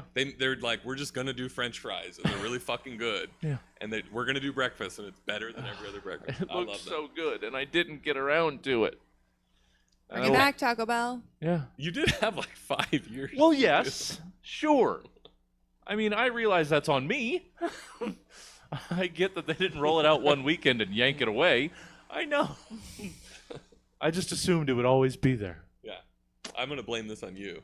That's Your fair. lack of interest Yeah. caused them to I was discontinue. what kept it from really catching. Wait, I haven't heard this. There's no Taco Bell breakfast, or? Well, I think there's a Taco Bell breakfast, but they had some insane items. Heavy hitters. Yeah. The heavy hitters are gone. They had the Budget cuts. the breakfast crunch wrap, which was like eggs and sausage and a hash brown and all No, wrapped The up. hash brown I replaces know. the I'm chip like, in the middle of the crunch wrap. Yeah, so fucking good. Yeah. I'm just still taking it in. I know. It's hard to take. Grant, well done. How can people get more Grant Potter in their gosh darn lives? Second Saturday, they can see me and Michelle at Stab Theater. That's true. Yeah. Yeah. Or you can see the 9 pictures on Grant's feed. Or at Grant Potter on Instagram, you can see Tyler's face. Yeah. Boom. Just that grid that will live there forever. Thank you, Grant. Hey, Michelle. Hey. What do you have in way of a rundown of this? Again, very straightforward fight. Who would win in a contest between the kindness of people, selflessly assisting people that they will never see in any way, let me roll that back. Who would win in this fight between the kindness of people, selflessly assisting people that they will never see in any way that they can, versus the blind, misplaced rage of people fighting against something that will never affect them, but that they hate anyway? All right, let's chat about this battle, okay? Because there is a clear winner right here for me, right off the bat. It's almost too easy. Okay. Let me lay it out for you. All right. Okay. Obviously, misplaced rage started it. Sure. Well, yeah. Okay. All selfless kindness did was get in the eyesight of those bloodshot eyes, and bam. Okay, bam. There's yelling. There's eventually swings. Kindness, though, swiftly dodges all of these fearful attempts to hinder the aid from being shared. Okay. Raged out on embarrassment and their rash decision. Raged out on their embarrassment of their rash decisions. I would need to drink water. This keyboard crusader lunges at selfless kindness, only to find themselves embraced in the calmness and comfort that the cycle of kindness can feel like. Like seriously, he's like, "Rah!" and then selfless kindness is like, no, what? Just like effortlessly brings them into this hug, right? No, I do have water. But thank you. Oh, Jesse just got me a water. That's really sweet. You didn't have to do that. Selfless kindness. See, selfless. Anyway, let me continue with this fight. There's a hug. Rage has a moment of calm, has a moment of healing. But it is too much. Rage explodes out of kindness lock. Oh. Kindness is lock. I know. It's a standstill. Misguided rage is fucking heavy breathing. They're sweating. They've got some scratches because they're just like thrashing through life, always just haphazardly lunging and snapping and snarling. Yeah. No moisturizer. Okay, they're so dry. This hate who like insistently believed that they had no connection to what was happening over there. Okay, they did not think that it was going to affect them in any way. Is they're panting. They're so dehydrated. They're foaming at the mouth. They're just like sweat, like the stressed out BO stink. Mm-hmm. Selfless kindness. They haven't even broken a sweat. They have a little bruise maybe forming on their cheek. Well, sure. But it's nothing that they haven't seen before in the face of selfless kindness and the acts that it takes. Yeah. Eventually, misguided rage and general hate and denial of our interconnectedness becomes goo. Oh. Eventually. Don't ask me how. And selfless kindness has healed and cared for, as selfless kindness has healed and cared for all communities that exist. Hmm. And that's how my fight versus selfless kindness and misguided rage goes down. Hooray. Well done. So you thought we were in the gutter? Yeah. You know, everything was bad. No, we ended, well. You softballed me that. Yeah. we approached kindness. I don't know if we're ending there. Michelle, thank you so much. How can people get more Michelle Petro where they work in bank? Yeah. I have private accounts, but that's okay. Just you could try anyway to friend me. That's fine. At Michelle all the time, 3 E's in the middle. But also come to Second Saturday, like Grant said. Please do. You can see One Fall. You can see Secret. The out-of-towners at 7 now. Yeah. Get a snack. Stay at 9 for Scene Kids. You got some theater. You got some comedy. Mm-hmm. You got wrestling. Jam after. Jam. When Nathan's back out of the forest, we got jam again. Oh. Yeah. Camp out in the back patio. Come back on Sunday for the arena and another improv jam. Yeah. I mean, there are going to be the second weekend of every month is just so full. We should have a camp out one night. We should. Oh man. Jam to jam. Jam to jam. That's a great name. Wow. Yeah. That'd be fun. You know what? That'd be fun. Wonderful idea, Michelle. Oh, that selfless kindness. Thank you, Michelle. And hey, Tyler, before we wrap up this gosh darn program, how can people immerse themselves in that which is Tyler Kinney outside of the very specific confines of this program? You got to come to Colorado, and you can probably stay in this room. And then, we'll hang out. Sure. Well, sounds fun. Got a show tomorrow with one of many bands. Yep. That you got. The Lone Undertones. Oh, shit. I know. I'm excited. All right. It's going to be swell. Well, anything that's advertised as swell is just keen in my book. So, Tyler, let's wrap up the program. You got a difficult task on your hands. Let's hear how you see this contest going. A fight between the combined funky, fresh, pop and locking moves of 10,000 of the most totally radical b-boys and b-girls. That sentence was kind of different. Whatever. The combined funky, fresh, pop and lock moves of the 10,000 most totally radical b-boys and b-girls versus one billionaire's selfishness. A sound rises in the distance. It's a haunting sound, unearthly but unmistakable. It's the clattering of 40,000 limbs in rhythm to Grandmaster Flash's white lines. 10,000 b-boys and b-girls crab walking their way across the countryside, laying waste to farms and fields, causing pestilence like a swarm of locusts, and also churning up swaths of the prairie like the buffalo of forgotten times. Now, an essential part of the ecosystem. As they pass small towns, the intoxicating slapping sounds of their popping and locking turns the unvaccinated into B-boys and B-girls themselves, adding to the throng, converting the decent unpopped and unlocked population into bucket-hatted drones, gnashing at the earth in time to inoffensive rap songs about food and funky girls being wild. Jefferson and Bezos, the fourth, awakes to the smell of an Amazon echo heating up an avocado. He gazes out of his walled complex. The hordes of bee people are accumulating against his massive gate like drifting snow. He takes a bite of his piping hot avocado and makes a mental note to order a drift. Drift, spelled like DRYFT. It's an app that connects walled compound owners with independent contractors that use their own personal bulldozers to clear your gates of B-boys and B-girls. It's a fun and easy way to supplement your income on your own schedule. Is your bulldozer just sitting there most of the time while making ends meet gets harder and harder? Sign up with Drift to be a Drift rock star, and we'll mail you a big rainbow wig for your bulldozer, so everyone will know you are a Drift driver and not one of the wastelanders coming up from the tunnels to vacuum up plastic microbeads in their hyper-evolved Motorola gills. God damn it. Okay. The end came abruptly. Thank you, Tyler. I knew that would happen. I just wanted more. That's all. Oh, so good. Oh, you made the billionaire the hero. Damn you.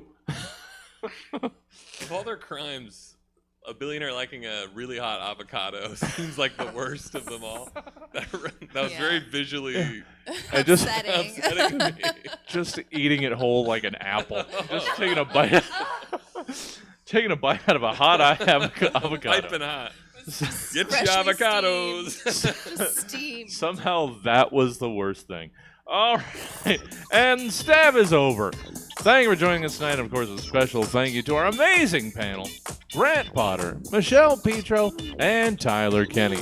Now, the Stab Show has been clinically proven to be 60 times better when experienced live and in person. So come on down to Stab Comedy Theater one Friday night at 7:30 to see for yourself. Or, failing that, just tune in to the internet TV box on Stab TV, on Twitch. Sorry. From the I just wrote this, and it's all messed up.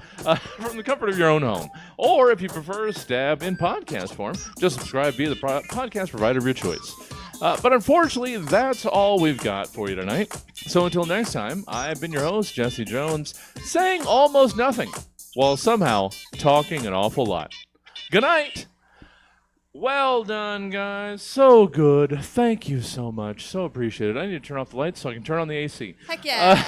Let's do it. Good job, guys. Subject line will be coming up in just a few. So if you're at home, stop being that and come on down and enjoy the subject line. Or, watch at home. That's fine, too. Thanks, Tyler. Good stuff. Thank you. I'll talk to you everyone. at some point. 20 minutes to the subject line. I'm going to reset this space, and you guys just get comfy, cozy, or throw some clothes on real quick and come on down. Subject line, coming up at 9 o'clock.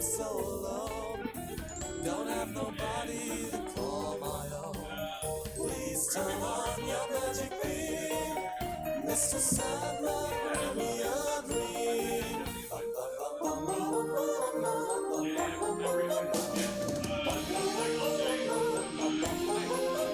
Mr. Sandman, bring me a dream. Make you the cutest that I've ever seen. Give me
Threw a wish in a well. Don't ask me, I'll never tell. I looked to you as it fell, and now you're in my way. Traded my soul for a wish, pennies and dimes for a kiss. I wasn't looking for this. Now you're in my way. Your stare was holding, ripped jeans, skin was showing. Hot night, wind was blowing. Where you think you're going, baby? Hey, I just met you, and this is crazy. But here's my number, so call me maybe.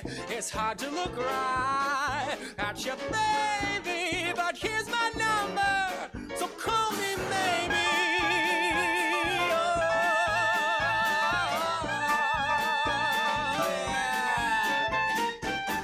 Took your time with the call, I took no time with the fall. You gave me nothing at all, and still you're in my way. I beg, I borrow, and still I have foresight, and it's real. I didn't know I would feel it, still you're in my way.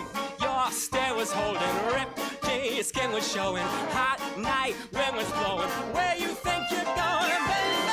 Hey, I just met you, and this is crazy, but here's my number, so call me maybe. And all the other girls try to chase me, but here's my number, so call me maybe.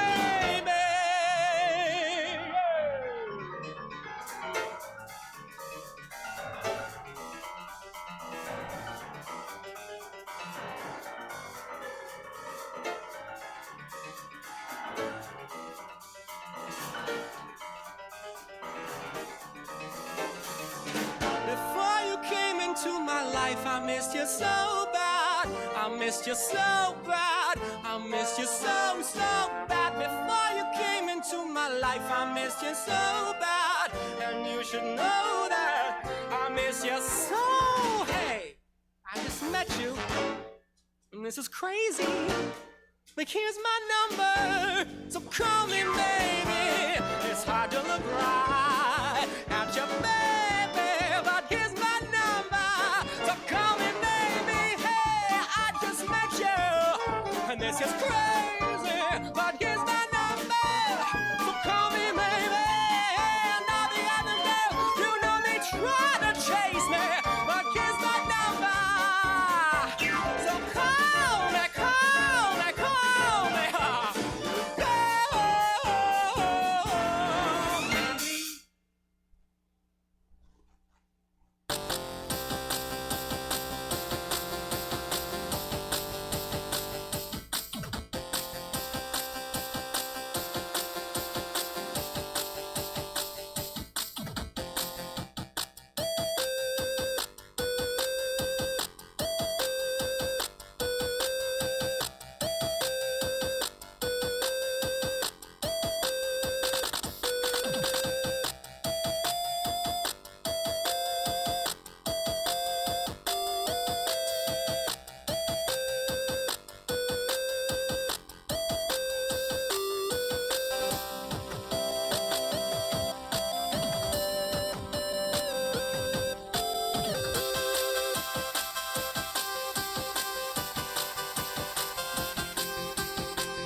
Welcome to the Stab Comedy Theater. It's time for the subject line. Please welcome to the stage your host, Jordan Quattlebaum. Come on, this crowd is small and mighty, like my penis. Let's go. Come on. Yeah, see? That's the excitement I want. Okay. Hey, by the way, give it up for fucking Your Amazing Comics for bringing you guys out here tonight. Yeah, come on. Yeah, we need it, man. We need it. So welcome to the subject line. This is a monthly showcase we do the fourth Friday of every month, 9 p.m. if you want to come to the next one. And what we try to do is I give my comics one topic, and they have to stick to that topic. Like last month, we did dark jokes. We do clean jokes. So this month, I decided let's do story time. I want to hear the most weirdest, craziest stories from all these comics. And that's what we're going to do tonight. I'll be your host, Jordan Quattlebaum, a.k.a. Emo Ed Sheeran, or... Stuart Little if he was a person. I know what I look like. Dude, I've been told I look like the American version of Austin Powers. I said my teeth aren't fucked up and a lot getting pussy. It's messed up, guys. Well, I'm going to just jump into it. I'm going to tell little stories about me. I'm actually a cancer survivor, which is pretty cool. Thank you. Thank you. Technically a 2-time cancer survivor. If you count my bitch ex-girlfriend, she says Geminis are toxic. But, you know, yeah, man. Like, I had a lumbar emphysema and Wilms tumor. So I lost a quarter of each of my lungs and a kidney. Yeah, so I can't drink or smoke. So not only did God make me look like a pussy, I have to act like one too. It sucks, man. Like, look how happy you are with that drink in your hand. I want to do that, you know? I guess I'll stick to cocaine, but, you know, like... But no, like, I can kind of feel it in the room. Anytime I mention I had cancer, like, people kind of get sad. Like, just know I was very young when it happened. So thankfully, I don't really remember too much of it. The only thing that sucked is I had to go through a lot of surgeries, so I had like these huge like scars throughout my body. It can make me a little bit self-conscious, like whenever I'm having sex with somebody, because I have to explain to them what the scars are, you know? It's a little bit embarrassing. And it just kind of pisses me off because you think my uncle would know by now, but that's fine. What, Sacramento? You guys just ain't close to your uncle. You guys are weird, all right? No, that was dark, huh? We'll get off the dark stuff, I'm sorry. We'll get off the dark stuff. I've been having suicidal thoughts recently. I know, right? I was like, that's not good. I should do something about that. So I took a self-defense class, you know? Like, my thoughts are dark. They have a black belt. Getting into it. By the way, I wanted to tell you guys before we started, give yourselves a round of applause for supporting live comedy. Seriously. Like, no. You guys, like, don't believe, like, how much you're supporting all these motherfuckers' streams and mine. Like, some of us have to go work, like, full-time jobs and then come and do this shit at night. Like, I work it's fucking sucks, dude. We're tired. And I've had some shitty jobs. I'm sure some of these guys have. Like, I used to have a job at a gun store, which is convenient because I look like a school shooter. Yeah, I know what I look. Come on. I like my job I have now. I'm a manager at a pet store, which is kind of cool. I get to work with animals. The thing I don't like about it, though, is I'm not allowed to call customers at my job. Like, seriously, I have to call them neighbors. I swear to God, it's weird. I'll show you what job it is after. But it has me conflicted because, you know, it's weird. Like, technically, by law, if you're my neighbor, does that mean I have to tell you I'm a registered sex offender? Do I have to tell you I'm a registered sex offender? You know what I mean? I'm joking. I'm not registered. But you know what sucks about that joke? It sucks because I fucked up on it, right? And I had to say I'm a registered sex offender twice. So that's even worse. Well, anyways, like this job, it's really cool. I love it. I get to work with animals. But the thing I don't like, too, is on Christmas, they make me dress up as Santa Claus and take photos with people's dogs for postcards. I'm not fucking lying. I can show you photos. I hate my life. But I gotta make that $17 an hour, you know? So I fucking play that shit up. I'm like, oh, who's been a good boy this year, you know? And I was just fucking going through my day, and I was like, all right, you guys have a Merry Christmas. And the lady stops, turns around, and goes, excuse me? We're Jewish. And I was like, the dog too? Like, where's his hat? Where's his hat? And she goes, yeah, he is Jewish. Do you have a problem with that? And I was like, yeah, I do. Because he's a fucking German Shepherd. Like, that's fucked up, dude. It's fucked up. But the worst job I've ever had of all time was I worked at Dollar General. If you guys know anything about Dollar Generals in Stockton, California, tweaker fucking central. We had tweakers were our main customers, dude. Like, we had this one tweaker that came in and she sounded and even looked a little bit like Little John. Like, seriously, the doors open and she comes in hell's blazing. I'm like, yeah! Excuse me. By the way, why do all tweakers talk like they just took a Totino's pizza roll fresh out the microwave and it's still too hot? And they're like, you know what I mean? Like, they all do that. So she comes in like, excuse me, where are your pussy products at?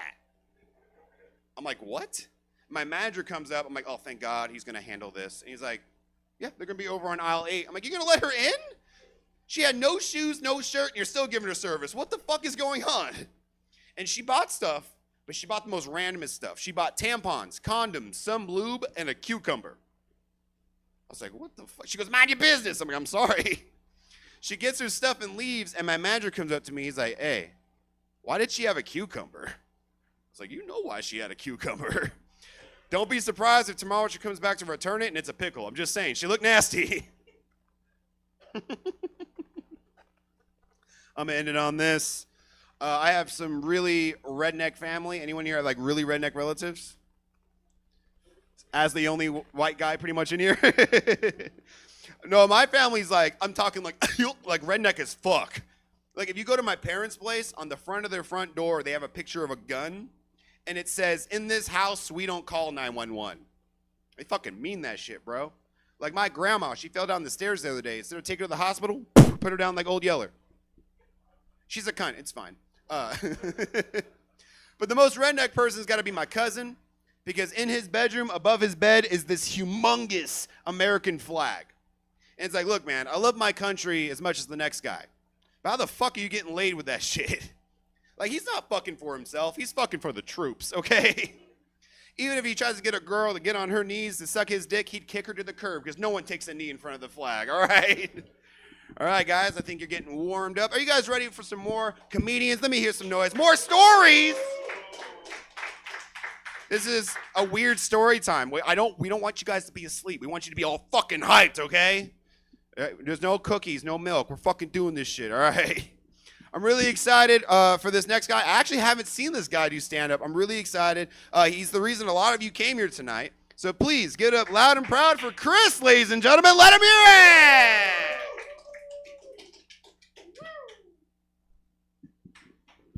Fuck, man. I used to be the luckiest kid in school. You guys know that? I used to be the luckiest kid in school, dog.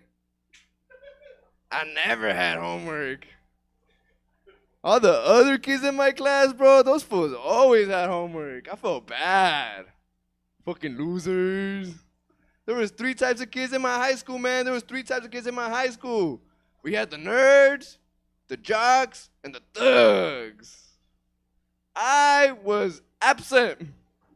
I was absent, dog. I'm a studious fool, though. I actually rather lose a fight than a chess game. Because you can make excuses for losing a fight. Like, he was bigger than me. He had faster hands. She knew kung fu. You know? Fuck, man. Let's keep it with the story theme. Let's keep it with the story theme, you know? So I recently got my bank information stolen. And the dude who stole my bank information tried buying a TV. I don't know how you're supposed to buy a TV with $5.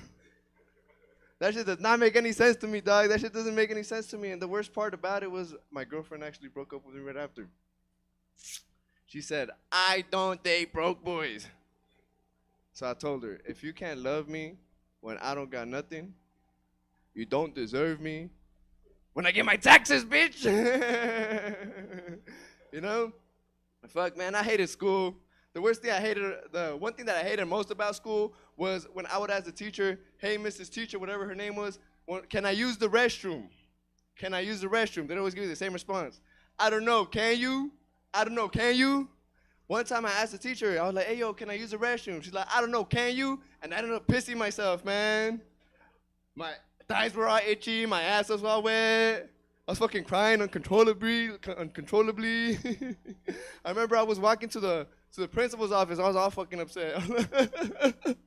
As soon as I walked in there, the principal was like, "Calm down, mijo, calm down. It's all right." And I was like, "No, it's not all right. My mom's gonna be mad."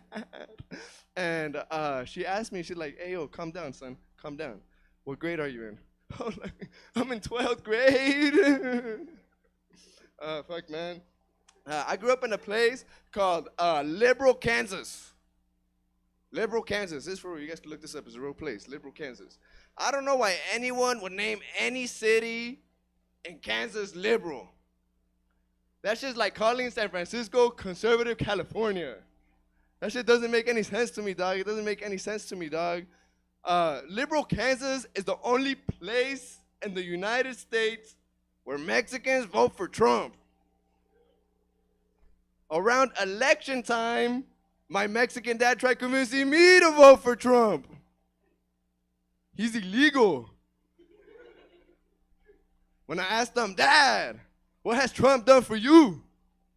He said, "Mijo, Trump stopped all the other Mexicans from coming over and stealing my job." Now, like, damn, how do you think all the nice white people here feel about you taking their jobs?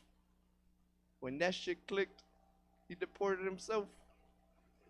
You guys want to know who's fucking racist? Fucking Lululemon. Did you guys know the founder, Chip Wilson, named Lululemon with 3 L's because he said Asian people can't pronounce the letter L and it's funny to watch them say it?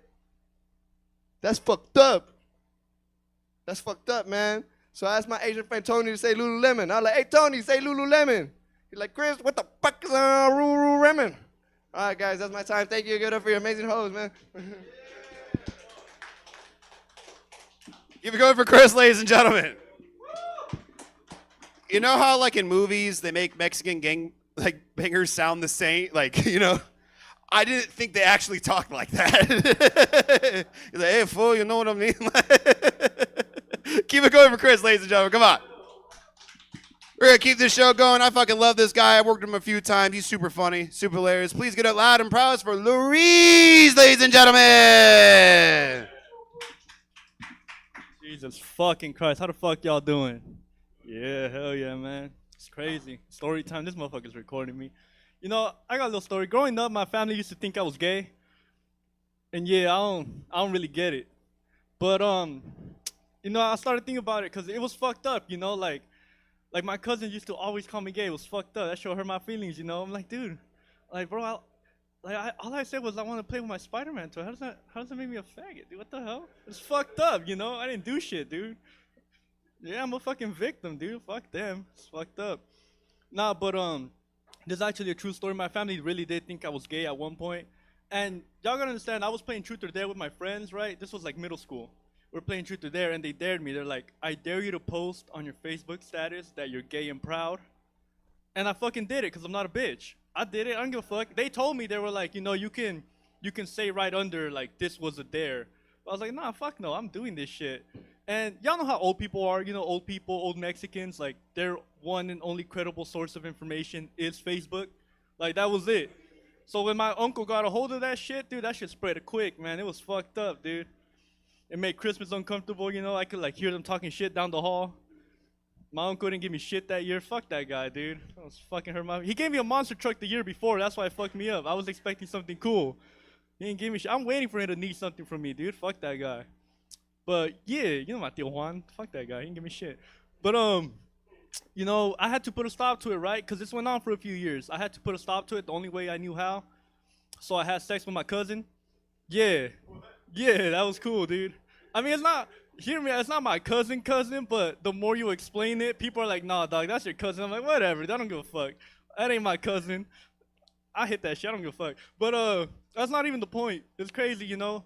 Because even her, like she got pregnant, like, shortly after. Like, and I had to do the math because that shit was fucking me up. It was keeping me up at night. I know it wasn't me. But I know how she got pregnant, too, because she thought she couldn't get pregnant. And she would tell me, like, "Oh, like, you can, like, fucking come inside me." I'm like, hell no, I ain't fucking, like, I don't, you know, like, what the fuck? Like, I'm Mexican, dog. I'm potent as fuck, dude. I don't play that shit. Can't afford no fucking kids with your stupid ass. She a statistic now. Yeah, she a statistic, dog. She was like, what, 18 when she got pregnant? Oh, dumbass. Yeah. These Mexicans, they be doing too much. I'm telling y'all, man. It's crazy, dude. Fun shit, man. I don't know. She dumb as fuck. I don't know. I feel like I've always done dumb shit. But like my favorite dumb shit moment was I was on the road trip, right? I was on my way down to LA and I had this bong. Like y'all, you smoke weed, sir? A little bit. Yeah, you could tell. You could tell. I could see it. Yeah.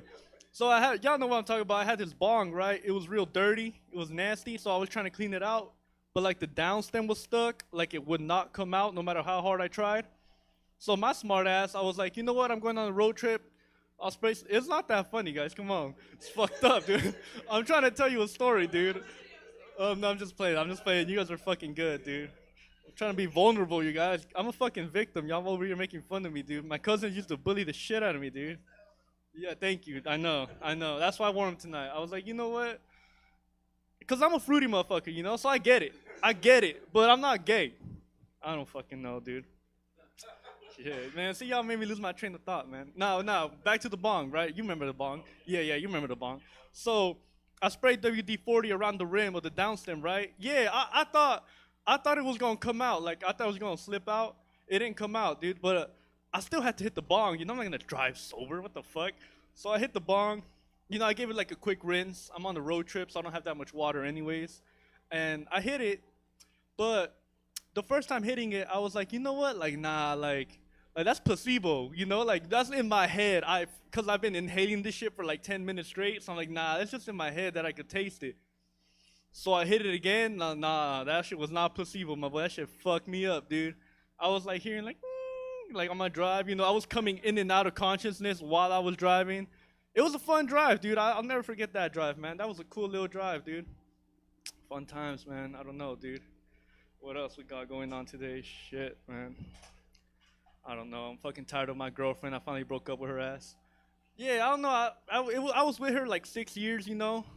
Yeah, 6 years, like on and off, you know. And I don't know. She would always be doing dumb shit, you know. Like she gave herself food poisoning real recently, and I just feel like that's a real woman thing to do, you know. Like, cause she ate cookie dough. Like, come on. Like that's on you, right? Like, why do we have to suffer for this? Your dumbass mishap, you know. Had me out in the hospital, dude. Fuck, nah, I didn't like that shit, man.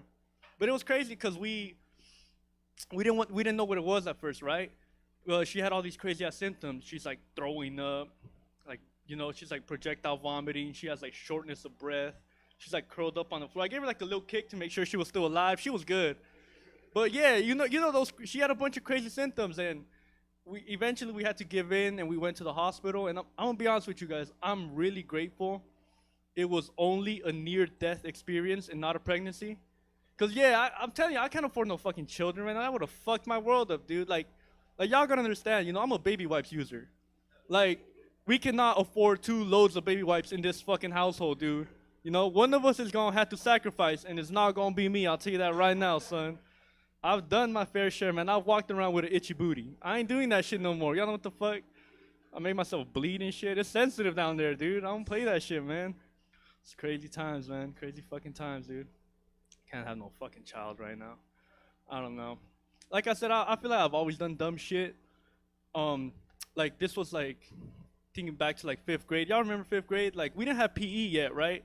But they were kind of preparing you for like working out for PE the next year. So I think we used to work out like, what was this? Like every Friday, right? And this was the first time we ever did it. So this is all new to me. And they had all the 5th graders outside on the blacktop. Y'all remember the blacktop? That shit was horrible. Why would they do that to us, dude? The fucking blacktop? They didn't give a fuck about us, dude. We're in fucking, I don't know, LAUSD, wherever you were at. They did not give a fuck about you. I think it shows, you know, I'm kind of underdeveloped because of that. I could feel it, you know. I know I didn't develop correctly, dude. I know it. Man, that wasn't the funny part, you guys. What the fuck, dude? I'm trying to be vulnerable. I'm trying to tell y'all the fucking story. Y'all laughing at my mishaps, dude. God damn. But yeah, like I said, this was 5th grade, and we had like a random ass gym instructor, and he came out and he was like, okay, does anybody know what a plank is? And y'all got to keep in mind, this is like 2010, 2011. Just keep in mind the time, right? He's like, does anybody know what a plank is? And nobody raised their hand.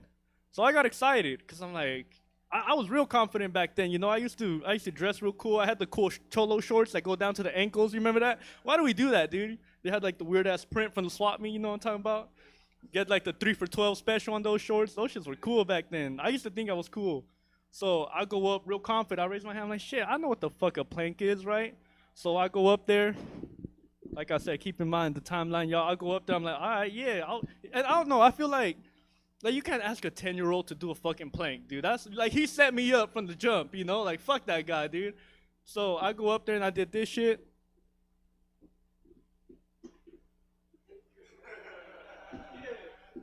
Y'all remember the fucking plank? That fucked me up, dude. Everybody made fun of me for like 3 years, but yeah, I don't know why I keep reliving that moment, dude. I keep bringing myself to that moment, but that's my time, y'all. Appreciate it. Thank y'all.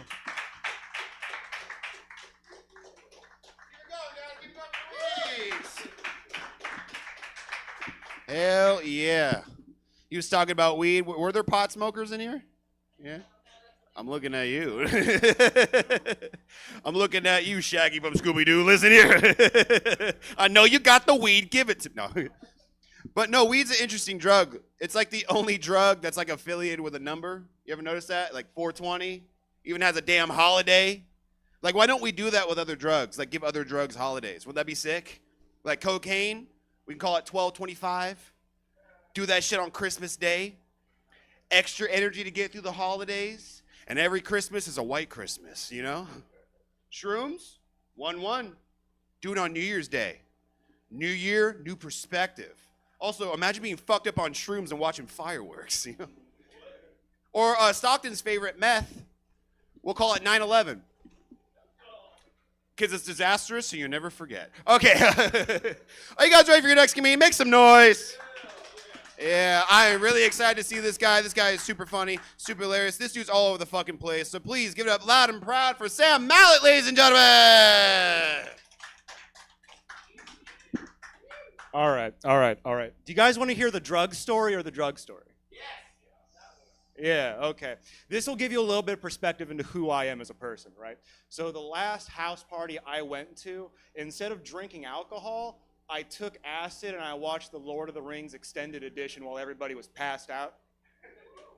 Very fun time. First and foremost, I don't recommend watching a movie on acid that has a character with your name in it. That's a recipe for disaster, unless that character is Samwise Gamgee. It was very reaffirming for me. I loved it. The end of every movie was just him crying it out with his bro. I'm crying too. I'm identifying with Frodo. I feel like I'm carrying a bunch of unnecessary weight, but my name is Sam. I'm a Sam that needs a Sam. Who am I? So I'm watching these movies. And it's great. I'm soaring through them. I'm just glued to it. I'm watching fucking Gimli and Legolas beat racism. I'm watching Aragorn be John protagonist. I'm loving every fucking minute of it, right? Until Gollum shows up. Things get weird. Because so far, everybody in Frodo's party has like represented a part of my psyche. Because they're kind of supposed to. And then Gollum shows up and you're like, what the fuck is that thing? Even Samwise Gamgee, who everyone knows is the best person in that entire series. The best person. He gets everything. Like, he takes the ring to Mordor with Frodo, goes home, smashes Hobbit pussy. Makes like 14 kids, becomes mayor. Even he woke up every morning and chose violence against Gollum. Every fucking day. Fuck Kendrick and Drake beef. I was there for that Sam Gollum beef, dude. That shit hit different every day. Fuck you, I'll throttle you in your sleeps every day. I love that shit. But things took a turn for the worst, as you might imagine. It wasn't seeing the eye peering into my soul and reflecting everything bad at me, like, oh, maybe I should text people back. No. It happened about a quarter of the way into Return of the King. I decided to take a quick little 5-minute eye breather, right? Just a quick, because, you know, these are the extended editions. I'm extended the whole time. It's like 9 in the morning at this point. So I made the cardinal sin of closing my eyes, and one of my friends changed the channel. Yeah. They changed the channel. They changed the channel. They took it from me. They took it from us. They took it from us. They take the precious away. No, friends wouldn't do that to us. Friends wouldn't take it away, but they did. Read it the next we will read it. And so I bit his finger off and I fell into a volcano, guys. That was the end of that story. Okay. Next drug story. Yeah. So last year I had the great privilege to be able to travel to Washington to do a private event doing comedy for glass blowers and hash makers. Very cool event. Imagine just being high for 3 days with a bunch of wooks who were actually kind and had more money than you. It was very weird. Like, these guys were selling glass pieces worth $10,000, and I was worried the entire time somebody was going to steal my Nintendo Switch. Like, very undue worry. But I get off stage, I do the performance, right? I'm high as fuck, I'm on mushrooms, great time. I walk outside and see a full-blown man-child crying. I'm like, come on, dude, my set wasn't that good. What's going on here? Whatever. What's the problem? I'm all smiles, like, what's wrong, bro? Everything's great. What's going on? And he tells me, I took mushrooms with my brother, and he ran into the woods, and I can't find him. Can you go tell somebody? And I'm immediately like, brother, there's a comedy show going on. Let's give it 10 minutes. He'll probably be back. No, I told, right? But here's the problem. We're in the middle of, like, the woods, and we're, like, 15 miles away from the Canadian border, and so the Border Patrol got called. I didn't know that Canada had Border Patrol. I didn't know we, like, patrolled Canada's border. Like, are we trying to keep them from influencing our culture? Like, you know what? I feel good about that. I don't want to eat poutine. I'm very happy my tax dollars are going to that. But it was a huge problem. Like, they brought out drones, there was feds there, and we're there exclusively to be high. So immediately the vibes were off. We're all tucked away in the back, just taking rips and being like, I wonder if they'll find him soon. We sent our squad of best wooks to go find him. Like, I wasn't too worried about it because I was too high to worry about it. But I'm in the back, I'm hanging out with people, and the guy who was crying, the reason he was there, he was a donut vendor, right? And so he shows up with a big old tray of donuts, like little donut holes, and he starts passing them out to people. And he's like, hey, man, do you want a donut? I'm like, yeah, bro. By the way, did they ever find your brother? He goes, no, and just continues on. And I'm like, what the fuck? Like, why is he doing that? And around me are just stoners who don't give a fuck. Like, oh, can I have 3, bro? Like, they're just taken from this dude. And I slowly piece together, he's high on mushrooms too and doesn't know what to do with himself. And so he's panic making donuts and just giving them away to people. And that was like the saddest, funniest thing I've ever seen. Like, your brother's missing. The cops are here. I need to make donuts right now. He just had to preoccupy himself with something. Now, look, it was fine. They eventually found the guy, right? The problem was he, like, ran up to somebody's door and started banging on it, and this old man answered the door with a shotgun. No, he was fine. He was fine. Nothing happened. He was fine. He was there the next day. I saw him, and when I saw him, I got mad. I wasn't mad about what happened. I wasn't mad that he couldn't handle himself. I was mad because of the way that he looked. Because this dude was wearing, like, a fucking hard denim jacket, covered in patches, long fucked up hair, fucking holes in the jeans. And I'm like, you're the guy who couldn't handle his drugs, bro? Like, cut your hair. Get a job, brother. Like, file some taxes. Take that fucking jacket off. This life isn't for you, bro. Like, you're a liar. Like, you ever seen somebody cosplaying as a piece of shit? I was actually mad. As somebody who handles his shit very well, taking acid, watching Lord of the Rings. That's about it. But yeah, that whole event was weird. That wasn't the only weird thing that happened there. We also got called on by the cops because we might have projected a laser beam onto a mountain. I didn't know you couldn't do that, and neither did the guy with the military-grade laser beam. Like, 'cause you know, like, how do I, those like laser bright things, like does a little image with the laser. Imagine that, but like mountain size. That's what we had. And apparently you can't do that with like a little UFO going down the side of the mountain, or else 80-year-olds are going to have heart attacks. And yeah. That's all for those stories, man. I like those drug stories, real things that happen. My name's Sam Mount. Give it up for your host, Jordan Quattlebaum. Thank you, guys. Hey, keep it going for Sam, ladies and gentlemen. I said keep it going for Sam. Don't make me lose it. All right. I want everyone to get love, okay? Fuck you, Luis, okay? Never mind. Fuck Luis. Everyone say fuck you, Luis. Wow, they did it. That's crazy. All right, guys, we're going to keep it going. This next comic coming up here, I'm really fucking excited to see him. He's super funny, super hilarious. I love this guy. Please get up loud and proud for Marcy and Evans, ladies and gentlemen. The host, keep clapping for him right now. Was that all for him? That last part, was that all? Was that some of that last for me? Thank you. Hell yeah. I wore my best cardigan because I like to disarm white people when I perform, but it's just him. So he talked about he had a neighbor. I thought he was trying to call me out. I was like, he's not trying to say neighbor, if you know what I mean. That's why I'm like, I'm your neighbor. Right? That's where we're at with it. I like it. I try to dress like Mr. Rogers, just be wholesome in the niggerhood. Crazy story, quick story before we really get into it is that we went to an open mic in Stockton and there was this young Latina lady telling a joke about Neighborhood Watch, but then she flipped it and straight up said the niggerhood watch, and I'm the only nigga in that shop at that time. So everyone started looking at me, but I'm high, so I didn't really hear it fully, and I was like, of course she said nigga, and I was like, oh wait, okay, well, all eyes on me, like Tupac.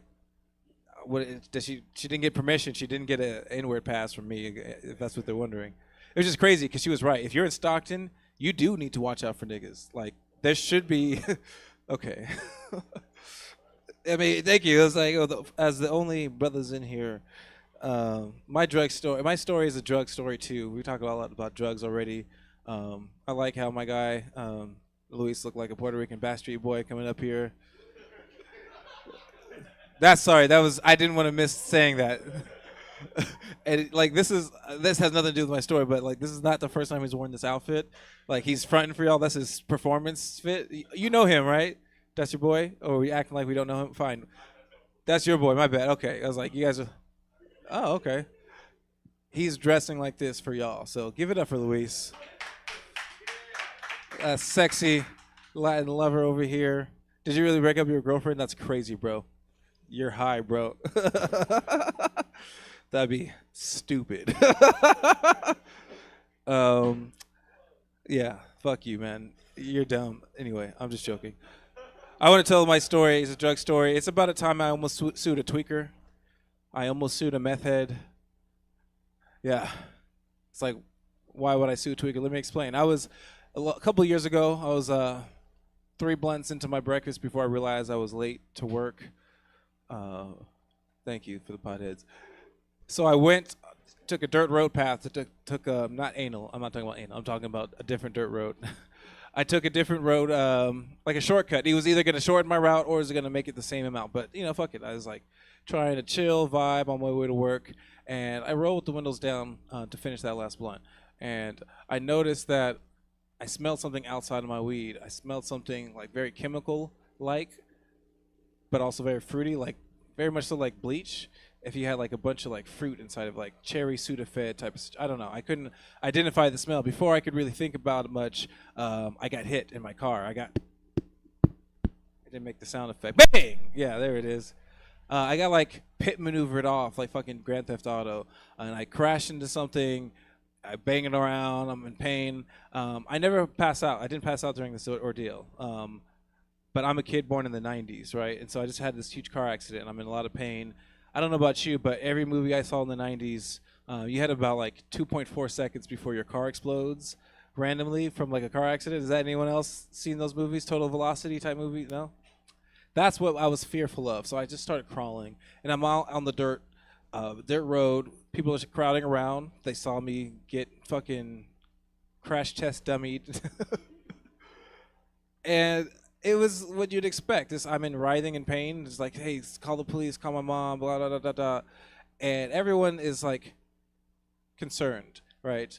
And like I said, this is about a meth head, and I didn't know what meth looked like, and I wasn't sure what it smelled like, but I started smelling that like chemical cherry Sudafed kind of mixture again. And among the crowd of faces, I'm looking up at the sun in pain, seeing all these people concerned about me. There's one person whose face I'll never forget because it was really tan. It was more tan than it ever should be. It was tan as if she'd never, ever been inside in her whole life. Like, she was white because she had dirty blonde hair and beady eyes, but they were blue, bright blue. Nothing against the bright blue white people with dirty blonde hair. Just this person was actually really dirty. She had like a pink camisole. Like, I remember her whole outfit because she was asking stupid ass questions. I didn't know what meth smelled like, but I know it's ask stupid questions. I don't know what meth looks like I didn't know what it looked like until that day. It looks like this. And it sounds like, why did you do that? Why did you come out? I was going straight, going the speed limit, I promise. I was going straight. She popped my shit, ran me over. It was fucked up. I was a little traumatized. I'm still a little upset by it. You can't tell because I smoked a significant amount of weed before I performed to get over my trauma response. But I was fucked up. I went to the hospital, didn't die, obviously. Went to the hospital, was on all types of drugs. I thought I died, and I was like ascending with the drugs I was in. I was just like looking at the MRI light, and I was like, I don't know, Ma, but this is all right. I'm ready to take me now. It was a long road to recovery. I had 11 broken ribs. Yeah, punctured lung, some tear in my aorta from my heart. And my girlfriend broke up with me because I hadn't texted her in 4 days because I wasn't conscious. Right, I was like, she's a Leo, so fuck her anyway. It took a while for me to heal up. The doctor said it looked like someone went bowling in my fucking rib cage and got a strike. So that's where I was at. Like, it was all right though. I got to recover at my grandparents' house. It was a natural choice because they already had all the like injured old people shit because they had the AARP package, you know, like the portable shitters that can go different heights, the bed that goes up. They had the whole thing. I just took over from my great grandmother's bed because she's dead now. She's dead. She's dead. Not because of the car accident. She died prior to any of this happening from unrelated circumstances. It was a son of a bitch trying to get, you know, healthy and ready, like back to where I could live and do my own thing and like just function. And my grandparents had to do almost everything for me. For the first couple months, they had to like help me go to the bathroom. You know, it's embarrassing. They had to like help me shower. I hate, you know, my grandpa's 80 years old, like helping me scrub my back. You know, it's worse when my grandma's like having to get the right lotion for when I need to jack off. Like, it's just, I couldn't do anything alone. I couldn't do anything by myself for the longest time. And once I built that, you know, scaffold and built that bridge up to where I can do on my own, I asked my grandpa to take me to the site. I wanted to get over my trauma. You know, I wanted to get to the site because I hadn't been in a car for like 2-3 months because I was afraid, you know, of fucking dying again or exploding or worse, not dying and having months of rib pain.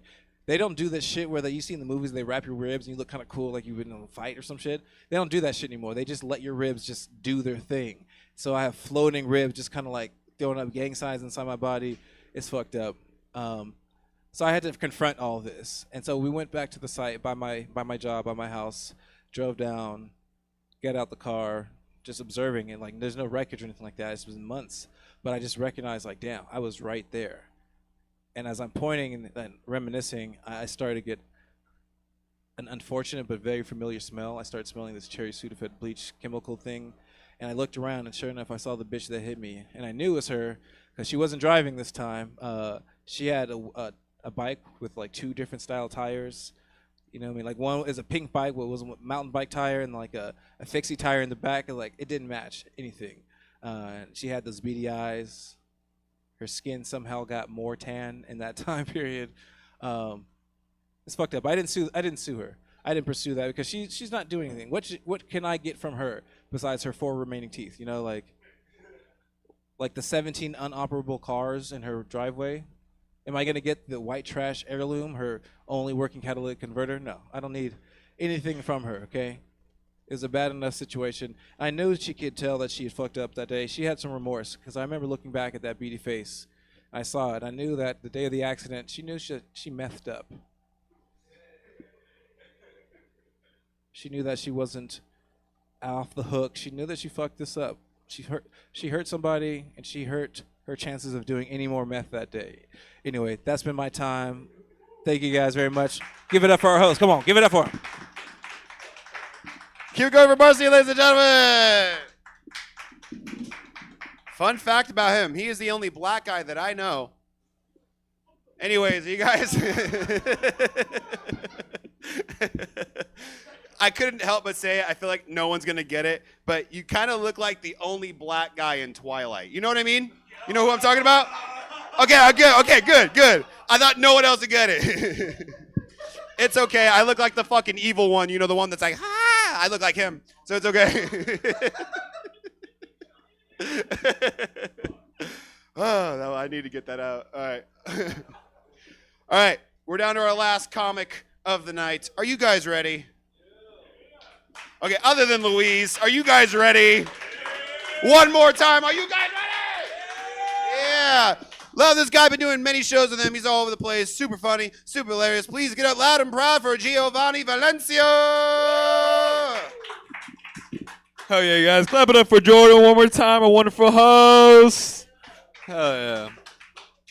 Yeah, Jordan looks like he only eats organic pussy. And he says sorry after he comes. Hell yeah, guys. Man, we're going to talk about stories. I'm going to tell a story that brings back to, like, this building. My life changed 4 months ago because of a joke that I told here at Stab. Yeah, it was crazy. This is what happened, you guys. I'm broke. Yeah, I'm a Mexican baby daddy. I paid child support to a kiosk. Not even a joke, just telling you guys my truth. And so I tried to move in with my mom. That's what Mexicans do. But when I went to go visit, there was just like a black dude just living in the garage. Yeah, dude. I tell this joke on stage. Next comic goes up. He goes, Giovanni, I just want you to know, your mom's fucking that black dude in the garage.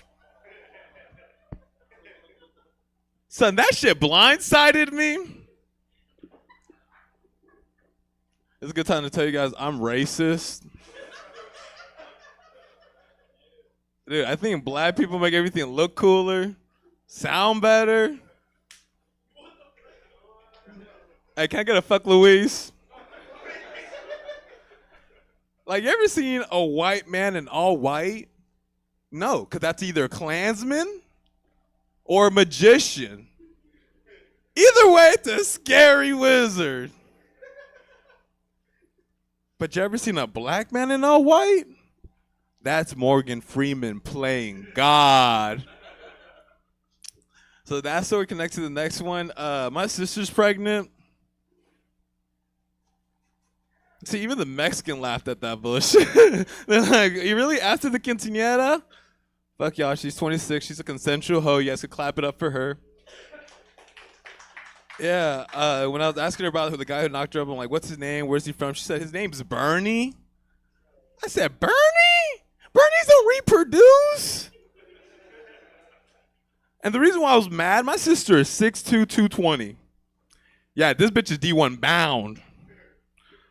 So when she told me she was pregnant, I was hoping that it was going to be a DeMarcus, a Marcian.